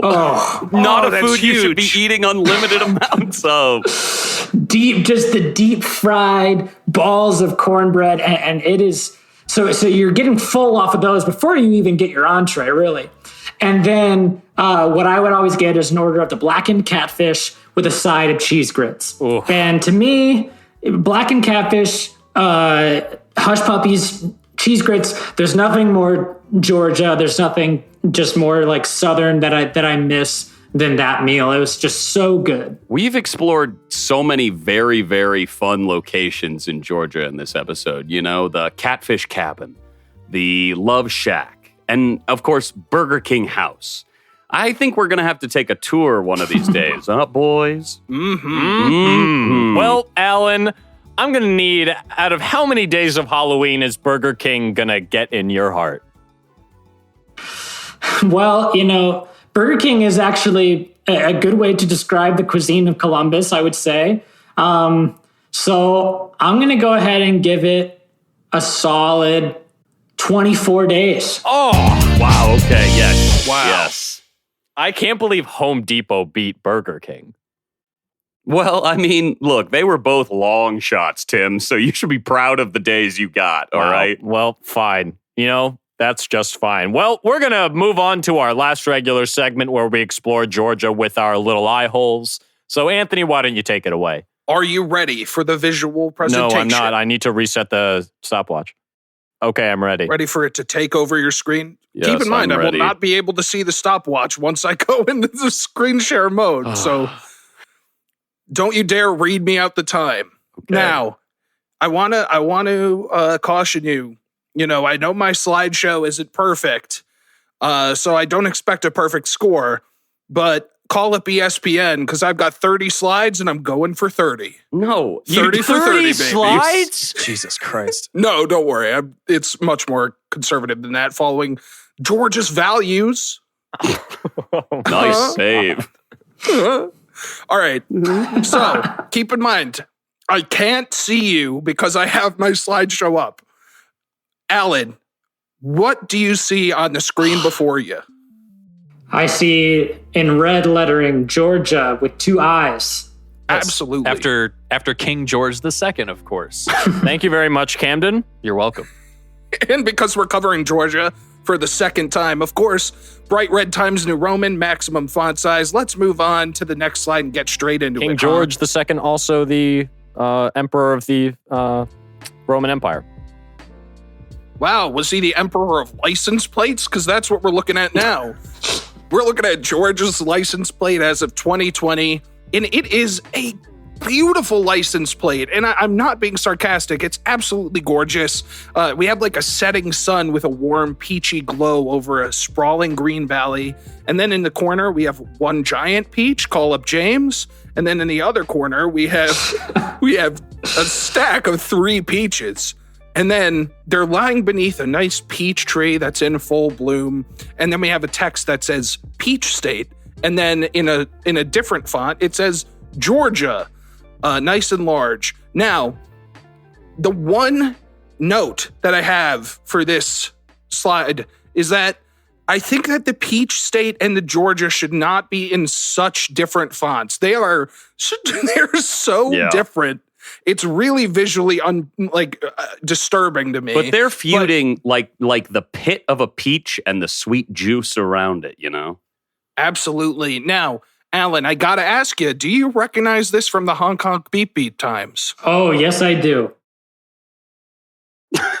What do you think of this license plate? Do you miss it? Do you look at it fondly? Do you think that it's fun? I do. I do look at it fondly. I think growing up on a state border, you know, there's a lot of baggage that comes with that. Like you end up not really liking the people that live on the other side of the border sometimes. So growing up on the Georgia-Alabama border, we often would comment while driving. If a car was acting crazy, we would, like behind us or next to us, we would wait for it to pass us and say, I bet it's going to have an Alabama license plate.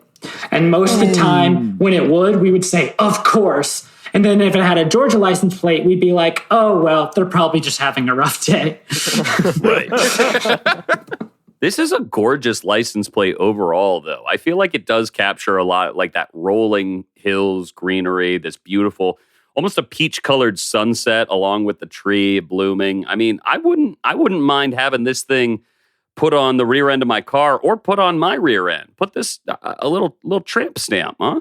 Put this thing on a shirt and let me wear it around. Okay. I'll put Absolutely. it on. I'll put it on some Jabro jeans for you, baby, across the butt. Very cool license plate. Will the quarter have anything in common with this license plate? Yes, of course. It has to have a peach on there. Now, guys, of course, we have the quarter here, and it has wisdom, justice, and moderation, the state motto on a banner surrounding the state outline, and a nice juicy peach, which is flanked by 2 oak sprigs representing the state tree. Now, clearly, they did not take their own note with the moderation here. They threw a bunch of shit on there. 1788, of course, when Georgia became a state. Now, what do we think of this quarter? It's one of the more interesting ones that we've seen, but is it the best? I think it is so interesting that this quarter has a George on both sides. George Washington, of course, as well as the state. Of course, on the front side of the quarter, and will be on every quarter slide he's not, I show you. You're saying George Washington isn't just on the Georgia quarter? Nope. Okay. And we don't have to comment on it, but, we could save that time and keep that in the timer segment. Mhm. Alan, what do you think about this quarter design?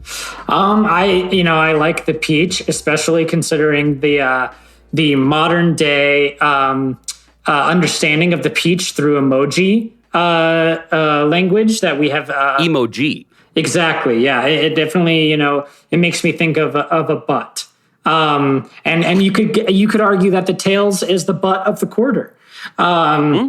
And also what this makes me think of is wisdom, justice, moderation makes me think of when I was in high school and I would do the morning announcements for my high school. And after saying the pledge, after leading the student population, faculty in the Pledge of Allegiance, we also had to do the pledge to the Georgia flag, which went, I pledge allegiance to the Georgia flag and to the properties for which it stands, wisdom, justice, and moderation. Wow. What? Wow. That doesn't seem right. I mean, the Pledge of Allegiance as a whole doesn't seem right to be making kids do, but that seems even stranger that you guys do a second little swear where it's like, but if shit hits the fan, we're really here for Georgia. Exactly. It's just if shit hits the fan. Do you guys think that they put the peach on the back of the quarter because George Washington had a fat ass? Oh, I mean, it has been known that he was able to rest a gallon of grog on his table. So It does look like say what you will. the peach butt is like leaning into a little window, and perhaps it's like a Winnie the Pooh situation where Winnie's little butt is stuck on the outside and George is on the other side and, just waiting And for a little spank. You're the hungry Mr. Owl coming up behind Pooh Bear with his juicy rump hanging out the stump. I know what you're talking about. I'm looking Tim. for that berry, baby. Oh, man. Wow. Whoa, Jesus. Well, let's move on to the next slide and get a little more wholesome. Bringing Alan back home to Columbus, Georgia, the third largest city in Georgia behind Atlanta and Augusta. Its population is an estimated 189,296, but that number went down to 189,295 once Alan left. And it's so sad without him. Alan, what do you see in this picture? Anything you recognize? Yeah, it's the Chattahoochee River. I believe this was taken probably pretty close to the Cutbait Rapid, or maybe it's just to the right of this image. And also, these buildings are my favorite living situation. I always said if I ever moved back to Columbus, I'd live in one of these. They're mills, the Eagle and Phoenix mills that have been turned into lofts as gentrification happens. And I actually have an aunt and uncle that used to live in one of them for a few years. And I always loved visiting their place because it's really pretty to look out the window and see the river. I gotta say, I mean, speaking of that river, it's so impressive. Somebody needs to call Josh Hutcherson for his hat because this river be running. Beautiful town. I mean, I assume this is a pretty stellar shot, but there's like a downtown as well, or some sort of main street. Right. Just sort of behind all those buildings is where you're going to get into actual downtown. But this is also, I think, kind of the interesting thing is this picture was definitely taken by someone who is standing in Alabama. That's how close the two states are, is you just cross over the river and you're in a different state and also a different time zone. So, huh? Wow. So this man's taking a picture of the future. That's right. Wow. Talk about the kind of like that Twilight Zone the episode. sixth dimension of time really fucking with our heads. Or excuse me, the sixth sense and the fourth dimension. Thank you. Well, I sense that it's time to move on to the next slide. Let's go right ahead and see a different river. River Street, a 2-mile promenade along the Savannah River in Savannah, Georgia. Ooh. It's a popular tourist district with restaurants and craft stores, as you can tell. And guys, I promise you I did not do this on purpose. I did not go into each slide looking for something to pan or to call out. It just happened naturally as I scrolled through my research. The historic buildings that are preserved in this area were mainly used as warehouses for the cotton trade, including cells for slaves. Ooh. But this is where people are out having a street festival and looking at a big boat now. And I think we have a little special guest in this picture. Alan, do you care to point him out? Oh, I see. Oh, God. Yeah, I think I see a Funko Pop who is playing guitar on top of one of the buildings on River Street. Mm-hmm. Is that Rivers Cuomo? I think it is. Okay. Why would they make a Funko Pop of Rivers Cuomo? It's of Alan. Yeah, that's of Alan with his ukulele. Ah, of course. How fun is that? It is Rivers Cuomo. Very strange that it exists, but I had to include it. This is a beautiful shot. I hate to say it. Had to. With this ugly ass history here, but currently a beautiful district. What do you think of this place? Have you ever been along this strip here? Yeah, Savannah is beautiful. I think it's the most beautiful part of Georgia, personally. There's a candy shop on this street called River Street Sweets that claims to be the inventor of the praline. I don't know if that's true, but let me tell you, you'll never have a better praline. Now, a candy shop, did you have a certain friend who took you there? A friend that might be from New York who's been shot a couple times? 50 Cent? You're talking about 50 Cent? Oh, you want to go back to the slide with the quarters? Stu, that's one quarter, not two quarters. on. Okay, all right, fine. All right. This is a beautiful shot, though. Tim, Stu, any thoughts? Yeah, I mean, very specifically, I wanted to bring up the fact that along this riverfront, there seems to be all of this little bustling business with all of these, well, let's be honest, I'd call them vendors. And they obviously understand that a hearty greeting and a smile goes a long way in selling their wares. Wow. I one thing I loved about that review that I didn't get to bring up is I love how it started with, "We received no attention." Yeah, that ends in an exclamation point. They are angry that no one tried to stop them and sell them something. All right. Well, I won't try to stop you and sell you on any ideas. We're moving on to the next slide. Jekyll Island. Something very scary for the Halloween theme. Wow. Jekyll Island is one of the 4 Georgia barrier islands. It's a 5,700-acre island with a strange, grim history. Once again, did not do this on purpose. It was originally a seasonal home for indigenous populations, but it's now owned by the state government. A lot of the land was used for plantations and then later turned into golf courses. But some of it is natural and preserved. Today, it's a popular tourist attraction with several beaches, including Driftwood Beach, which is pictured here and named that for an obvious reason. There are all of these giant driftwood pieces that create a very scenic and beautiful beach. But there are also sandbars, bike paths, wildlife, and views of historic buildings made out of a material called tabby, which is made from crushed oysters.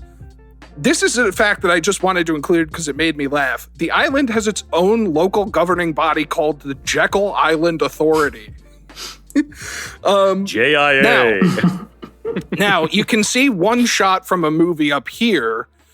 Stu, I think you know this one. Yes, of course, that is. It's funny because this is Jekyll Island, but you've instead added a picture of the infamous Mr. Hyde from Van Helsing's opening scene. Iconic, but not as iconic as some of the movies that have filmed on location at Jekyll Island, including The Legend of Bagger Vance, X-Men First Class, and Magic Mike XXL. I would say just as iconic as those, actually. I would say they're all on the same level of iconography. Alan, have you ever strolled down the beach here? I haven't. I don't think I've been. Well, I think the only barrier island I've been to was Skidaway Island on an 8th grade field trip. It was very creepy and not nearly as beautiful as this. But I always wanted to go to, it might be called Blackbeard Island. There's one of these islands where Blackbeard is rumored to have buried lots of his pirate booty. And Wait a minute, Alan. Wow. Alan, is this Oak Island? I don't know. I just know there's a show called The Curse of Oak Island about these guys trying to find pirate treasure on an island somewhere in the South. It could be. Look, I don't mean to interrupt you. Please keep talking about the booty and what's the story is. I'm a huge Oak Island fanatic. We don't have to get into it. But Well, that's anyway, basically so it. Island. Just as a child, I always wanted to venture out to these islands and see if we could find the treasure. Well, it's interesting that you only had to venture into a Zoom call today to find the treasure of friendship. That is interesting. Nice. Tim, do you have any thoughts on Jekyll Island? I just hope it doesn't change into Hyde Island with all this global warming going on. Nice. Okay. Oh, Yeah. man. Absolutely. Hell yeah. Absolutely. Hell yeah. Yeah. Let's move on to the next slide here. Brasstown Bald. A gorgeous shot of 4,784 foot tall mountain in the Blue Ridge mountain range. The peak is the highest point in Georgia, and it's called a bald. Does anybody know what a bald refers to? Is it Urlacher? No, fuck No, Urlacher, he tackled by the way. balding, Fuck him. remember? And he's a piece of shit. Fuck him. Fuck him hardcore. Fuck him. But the peak of it is called a bald, which means that the top of the mountain is bare enough that you have a complete 360 view. And you can see there was an observation tower built there. And there's one long, winding road, kind of like The Shining. This really looks like an Overlook Hotel situation. Oh my God. You're telling me like Here Comes Johnny could be driving his car up this road anytime. Here, unfortunately, is, the classic point where the research devolved here. The area was originally settled by the Cherokee, who had a legend that the Great Spirit killed all of the trees at the top of the mountain so that the families who fled from a flood would have a place to farm and shelter. It's only named Brasstown Bald because Americans mistranslated the real name, which more accurately translates to New Green Place. But yeah, keep going. Absolutely a gorgeous place, a gorgeous shot, sprawling nature, rolling mountains, a beautiful view that really is reminiscent of that license plate with the sunset. What do you guys think? Are you bare enough? I mean, Alan, have you ever driven up to the Brasstown Bald? I haven't been to this part of Georgia. I know the north part is very mountainous, but I know Brasstown Bald because it was a vocabulary word to learn in 8th grade when our history class was Georgia Studies. And Brasstown Bald, I don't know if you said this, I think it's the highest point in the whole state. So that was naturally a question on the test is what's the highest point? Brasstown Bald. Wow. And this slide is the highest point in this podcast. Easily it is that. And I mean, I don't want to slow the podcast down, but I guess that's my job. There's also a picture in the top left corner of what appears to be Bugs Bunny massaging the head of Elmer Fudd, which is famously bald. Talk about bald enough. It just popped into my head when I heard the term bald, but we don't have to spend too much time on that because we, of course, have 2 more slides. The next one is the final Georgia slide, and what would we do if we didn't include the world of Coca-Cola? Every local's favorite thing. The world of Coca-Cola, of course, is inspired by the fact that Coca-Cola was created in Atlanta by a pharmacist named John Pemberton in 1886. The original world of Coca-Cola opened in downtown Atlanta in 1990, which welcomed guests until it was relocated to a very expensive new home in 2007. I'm talking a stupid amount of money, like $70 million plus. So what is it? It's a museum with thousands of artifacts and exhibits detailing the history of the beverage and the brand. And it also offers interactive activities such as shaking hands with the bear, and then sampling stations for 60 different Coke products from all around the world. But I know you're wondering, do they have a 4D film experience? Of course they do. And what other topic would it cover than the recipe of Coca-Cola? Wow. So here in the shot, we have, the curved walls leading up into the world of Coca-Cola, which are made to look like big glasses of Coke with ice in it. Mm-hmm. And then, of course, you're greeted by the polar bear as if entering the gates of hell. I have to point out the fact that I did not Photoshop this bear. It looks like you did. I didn't. That's how it It is came. easily the most ill-fitting bear costume I've ever seen on a person. Yeah, it doesn't quite work, does it? But I mean, I have no problems with it. I really wanted to bring detail to Anthony. Did you say that Johnny Pemberton is the person who created Coca-Cola, the star of Son of Zorn? I actually thought that same exact thing. Okay, well, I'm glad I'm not the only one. Alan, have you ever been to the world of Coke? 3 times, baby. Sorry. Wow, couldn't stop going Why back would you after go that back? first Hug the bear. Well, it's a very popular field trip place, youth group place. You know, it is such a strange trip to do multiple times when you've already done it. Yeah, I mean, you know, it's a very popular thing to go and to tell people who are going for the first time when we're tasting sodas from around the world to say, oh, drink the one from Italy. It's called Beverly. And it's notoriously disgusting. So, and everyone who's been knows that. So it's a very popular prank to pull on your friend to say, oh, try the one from Italy called Beverly. It's delicious. And your friend tries it and they say, that's disgusting. So I've pulled that prank a lot. I've been susceptible to that prank, of course. And something else I'll say is that Coca-Cola is a point of contention for some Columbus-ites because Dr. Pemberton supposedly actually invented the formula for Coca-Cola, the Coca-Cola syrup, in Columbus. He was supposedly struck by a stray musket ball during the Battle of Columbus, the last land battle of the Civil War. And he found refuge in Columbus. He was a traveling pharmacist. He found refuge in Columbus and then developed this cocaine mixture as a pain medication. And then he eventually, of course, moved up to Atlanta and started creating it as a soda. So Atlanta gets all the glory. You know, Atlanta gets the rule of Coca-Cola. Atlanta gets all the Coca-Cola money and the fame and the headquarters and everything. But Columbus-ites feel a bit slighted because it technically happened in Columbus. Alan, do you want this in your hometown? You know what? I'll be real. I wish the world of Coca-Cola was in my hometown. Heck, in my front yard. Wow. Now- Yeah, okay. I have to ask you, you know, obviously, such an iconic brand, maybe the most famous brand, most recognizable brand in the entire world. And, you know, of course, they say that you're supposed to be able to recognize a bottle of Coke by its shape, even if you're in the dark, in pitch black. Now, Alan, and I mean this genuinely, when you see Coca-Cola around, do you ever get reminded of home, or is it just the brand's identity? Do you have any even subconscious yearning to return to Georgia? It definitely reminds me of home, especially because in Georgia, there is a pretty unique way that people like to drink their Coke, which is to actually place some peanuts into a glass bottle of Coke.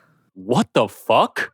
Ugh, I've heard so much about this and it does not sound good to me. What does it taste like? You know, it's interesting. It kind of tastes like regular Coke, but a bit saltier, of course.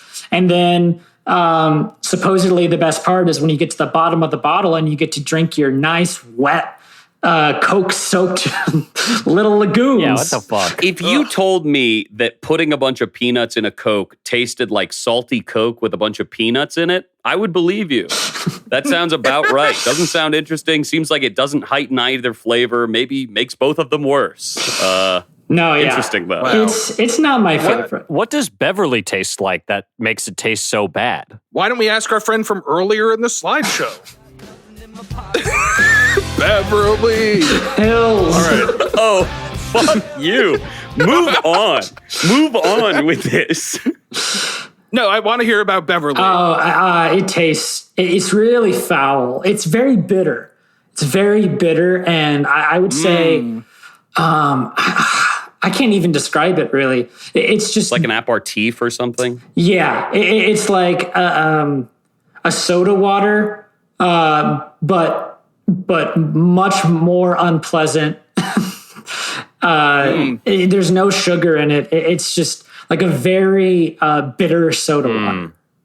Damn. I bet you could use it to mix up a mean Negroni. Probably. That's probably what it should be used for, and not sampled by children in a museum in Atlanta. Wow. God damn. Well, we have one final slide, and it's also beverage related. Of course, Georgia, famous for its tea, especially peach tea. And of course, that's where I drew inspiration for this final slide. Alan, why don't you break it down for us what we're seeing here? All right, so going clockwise, I see a Monster Rehab peach tea energy drink. I see 4C iced tea. I see Lipton iced peach tea. I see a DIY couple's costume of Mario and Peach. I see DIY. I see a peach tea Diet Snapple now in a plastic bottle, and I see Honest Tea organic peach tea. Wow. And of course, what does it say in peach font, may I add? It says peach out. Absolutely. Guys, what a killer slideshow. I had fun. Did everybody have fun? Woo! Yes, Mr. Rossi. Hell yeah. So, the world needs to know, the world of Cokes needs to know, what am I getting on a Halloween scale here? Well, you had some pretty iconic ones, and I think it might be the DIY couple's costume that's making me think about Halloween. I'm going the full 31. I just went full ween on the cast. Smack a lantern. Wow, excellent work, Anthony. A perfect score, the only one in the entire show. I'm finally proud of us. Oh, amazing. We're going to move on to our final segment where we talk about how Georgia has touched our hearts. So we're going to go around in the circle, starting with Anthony, to Alan, to Stuart, then to myself, to talk about how Georgia makes us feel. Anthony? I want to like Georgia. I really do. I think that if I were living there, if I were raised there, I would really love it. I think that it does have really bright spots, really high highs. I think that there are a lot of problems with it, historically and currently. It is plagued by really backwards and terrible ways of thinking that have led to oppression and violence and pain and literal torture and bondage of countless people. And I think you can't ignore that legacy because it is still so present in the politics of the state today. I really love certain things about it, but I also am a little grossed out by the big brand ownership, the stranglehold of these brands on the state as well. For instance, one of the largest tourist attractions, and I want to include it, and perhaps I'm tipping something that might be coming back in season 3, but one of the largest tourist attractions outside of the world of Coke was the Chick-fil-A College Football Hall of Fame. Nice. And I have to say that kind of sums up Georgia in a nutshell for me. It's like very passionate about sports, and having an excuse to yell and scream about people who may not be fully respected outside of their specific quote unquote use for entertainment purposes. The history of Black people, Black artists in Atlanta has been very ugly and rough. But when they're people who were used for entertainment, they were beloved. Also, the same goes for the LGBTQ community, as we've seen. These are real problems that continue to haunt the state's way of thinking. And, conservative values can really lead to certain poisonous things. It can be a great place for community. And offer, opportunities for friendship and, create a real sense of home. But it can also create division and sow the seeds of hatred. And, that's not unique to Christianity, but when Christian values are so entrenched in a state's history, it's going to be a tough go. Of course, big slave state, lots of plantations that even extended into some of what is currently the most beautiful area within Georgia. And those are scars that you can't really run from. Of course, today, I hate to get really grim, but today they're home to certain concentration camp ICE headquarters where people are being forcefully sterilized. And that's unacceptable. And that kind of disregard for human life and well-being is toxic. But I circle back around and I say, I want to like Georgia. I want it to come around. And Atlanta is becoming this beautiful creative hub where people are giving back to their community and representing it through art in an honest and an amazing way. And it's also become the headquarters for like Marvel Studios. So it's a place that has two distinct poles, but a real genuine soul somewhere inside of that core. So I kind of have to give it a not applicable in terms of my rating because I just don't know what to say. Alan. Yeah, I think you touched on a lot of great points there, Anthony. I mean, it's definitely a very complex and varied state. They're saying that even in this presidential election, right now it's looking more purple than ever before. And that's pretty historic, very cool. And I feel definitely very lucky to have come from one of the more urban parts of the state versus a lot of the more rural, red parts of the state. But something that I always really appreciated about, and you said this, Atlanta, is it feels like Atlanta's very existence is a counterculture to its surroundings. Atlanta's got, some people are calling Atlanta Yollywood because it's this new burgeoning film town where, Hollywood is finding a lot of ways to come out and use the state's local scenery. And obviously they're importing a lot of talent, but they also are employing a lot of locals, which I think is a cool thing. And also Atlanta is, I think, and I feel a bit awkward being a white guy explaining this. So, I'll just throw that out there. But as far as I know, at least, it's one of the only two officially recognized Black metropolises in the country. The first one in our country's history being Harlem, and the second one being, as a few decades ago, Atlanta.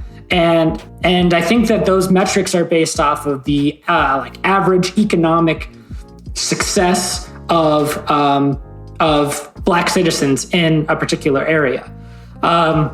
And so you're right. It's like there are these parts of Georgia that are full of really backwards people, but then for the state's capital and biggest population point to be this city where Black people are thriving, obviously it's a blanket statement to say Black people in general are thriving there. But in terms of that, it's a really inspiring thing to me. And I in that way, I think that Atlanta is sort of is a bit of take that to everything that's around it, which I think makes Georgia a really unique and interesting southern state. But at the end of the day, for me, of course, there's so many songs that I think of Georgia on my mind, Midnight Train to Georgia. But I think the one that always comes back to me is, I think it's from a musical called Carnival. I think that's what it's called, but it's about Civil War era. And there's a song called The Red Hills of Home. And they sing about being at war, but thinking about the red hills of Georgia, the red hills of home. And even though there's some weird context to that song and that musical, that lyric sticks with me no matter where I go. I think about how no matter all these places I've moved to, wherever I'm going to, wherever I've been, Georgia is still a part of me. And those red hills are the red hills of my home. There's like, no matter where I go or what I say or what I think, that part of Georgia is always going to be a part of who I am and whatever I end up being. Stuart. Yeah, I mean, I'll keep this quick because I think both of you guys touched on a lot of the most pertinent points that need to be talked about. I think Georgia is one of those places, like a lot of southern states, that have this important duality between the things that are this blooming of different and beautiful cultures mixed with southern history, while also having to deal with the, as Anthony put them, scars of their past that we can't forget or shouldn't forget either. But for me, Georgia is a lot like Alan's trip to Mars. You know, it's this beautiful step forward in human progress, and it's overall a project and a thing that I'm very proud of. However, of course, there is a bunch of sad memory surrounding it, much like Alan crashing this lander into the surface of the planet. So I think Georgia is hopefully in the future we'll be able to have a successful mission to Mars where we as a country can come behind it and say this thing is all good, and I'm really happy to see where it is now. But until that time, you know, I'll still enjoy a Coca-Cola from time to time. I'll still enjoy a nice peach on the deck looking out over the sunset. And you know I'm still going to listen to a ludicrous tune from time to time. Tim? You know, I also think whenever I think of Georgia, I also think of a song lyric made famous by Charlie Daniels, but really made famous by Guitar Hero 3 at the very end when you're fighting the boss, Satan himself. It goes like this. When he came across this young man sawing on a fiddle and playing it hot, and the devil jumped up on a hickory stump and said, "Boy, I'll tell you what." If you have any questions or concerns about the great 50 states of the Statesmen, reach out to us on Twitter at StatesmanPod, on Facebook and Instagram at Statesman Podcast, or by email at statesmanpodcast@gmail.com. Please like, rate, share the show with your friends because it helps the show out a lot. And Alan, goddamn, thank you so much for being on the podcast with us for like 2 hours. My pleasure. Thank you for the invitation. Who wants to kiss Alan's little hiney first? Because I'm jumping in and puckering my lips. Alan, one of the funniest people I have met in my time in Chicago, and now you're one of the funniest people in California. And I like thank you so much for coming on. Everything. I feel like I've generally known you for like 6 years now in the comedy scene, and I'm always so happy to see you. You're such a bright light, and thank you for coming on the show and being silly with us for the last 2 hours. I'm sure you're going to get another kiss or two on that little cute behind of yours. But before that, do you have anything that you would like to plug where people can find you online, maybe? Just twitter.com, baby, at Alan F Giles. Hell yeah. I have to get my kiss in here on that sweet Georgia peach. You are one of the funniest people in the world. You make me laugh every single time. I've known you since we were doing college improv back in the day. And every single time you took the stage, you would make me cackle.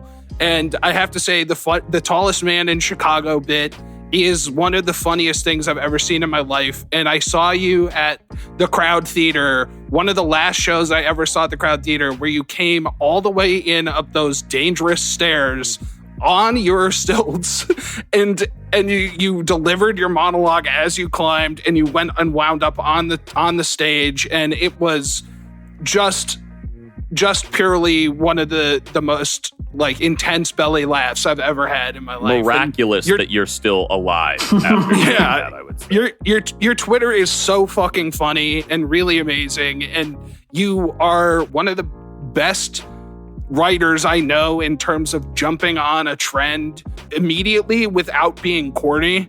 And I think that is such a fucking awesome skill, and I think you're just such a great guy. And I'm so excited to see what you do in California. It's a whole new opportunity, and you're a fucking star, man. Is it my turn? Alan, you're great. You know, I love following on Twitter, and everybody should follow Alan on Twitter. I'm not gonna, kiss your booty a little too hard because I think it might get raw. Yeah, it's already so friggin' wet. But you can follow me, Infected Butt, on Twitter, infected_BUTT, or Young Garlic, YUNG_garlic on Instagram. Anthony? I just took a sip of Coke because it's the Georgia episode, but I've swallowed it. I'm giving the signature. And I will say, you can follow me on Instagram and Twitter at I'm a Rossi. You can follow me online, Instagram and Twitter at Stuart Highcar, STUARTHICAR, like you're saying hi to a car. On Twitter, I'm posting all sorts of funny stuff, and on Instagram, I'm posting some of that comedy content that you're probably seeing, pop up on late night shows. Conan's, your Fallon's, your with Samantha Bee's. They're all talking about my videos, but you're not going to be able to see them until you get through the clearance process. That'll take about 2 or 3 weeks, but just follow in the meantime. Tim, Camden, anything you guys want to plug before we get out of here? Camden? Twitter and Instagram, CamStacy_.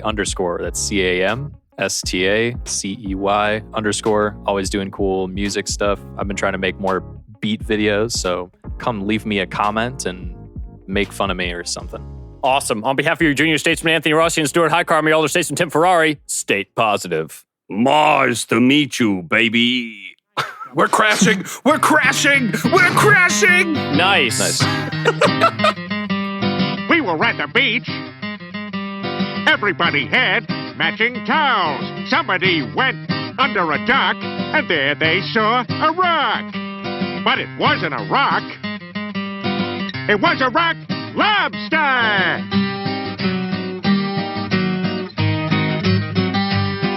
Rock lobster. Rock lobster.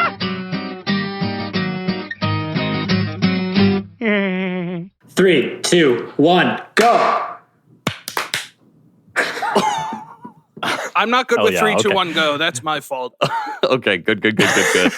I go 3, 2, 1, then I Clap. go. But when somebody says 3, 2, 1, go, I think there's a go coming. What about 3, 2, 1 penguins? Familiar? Okay. Hell yeah. Nice.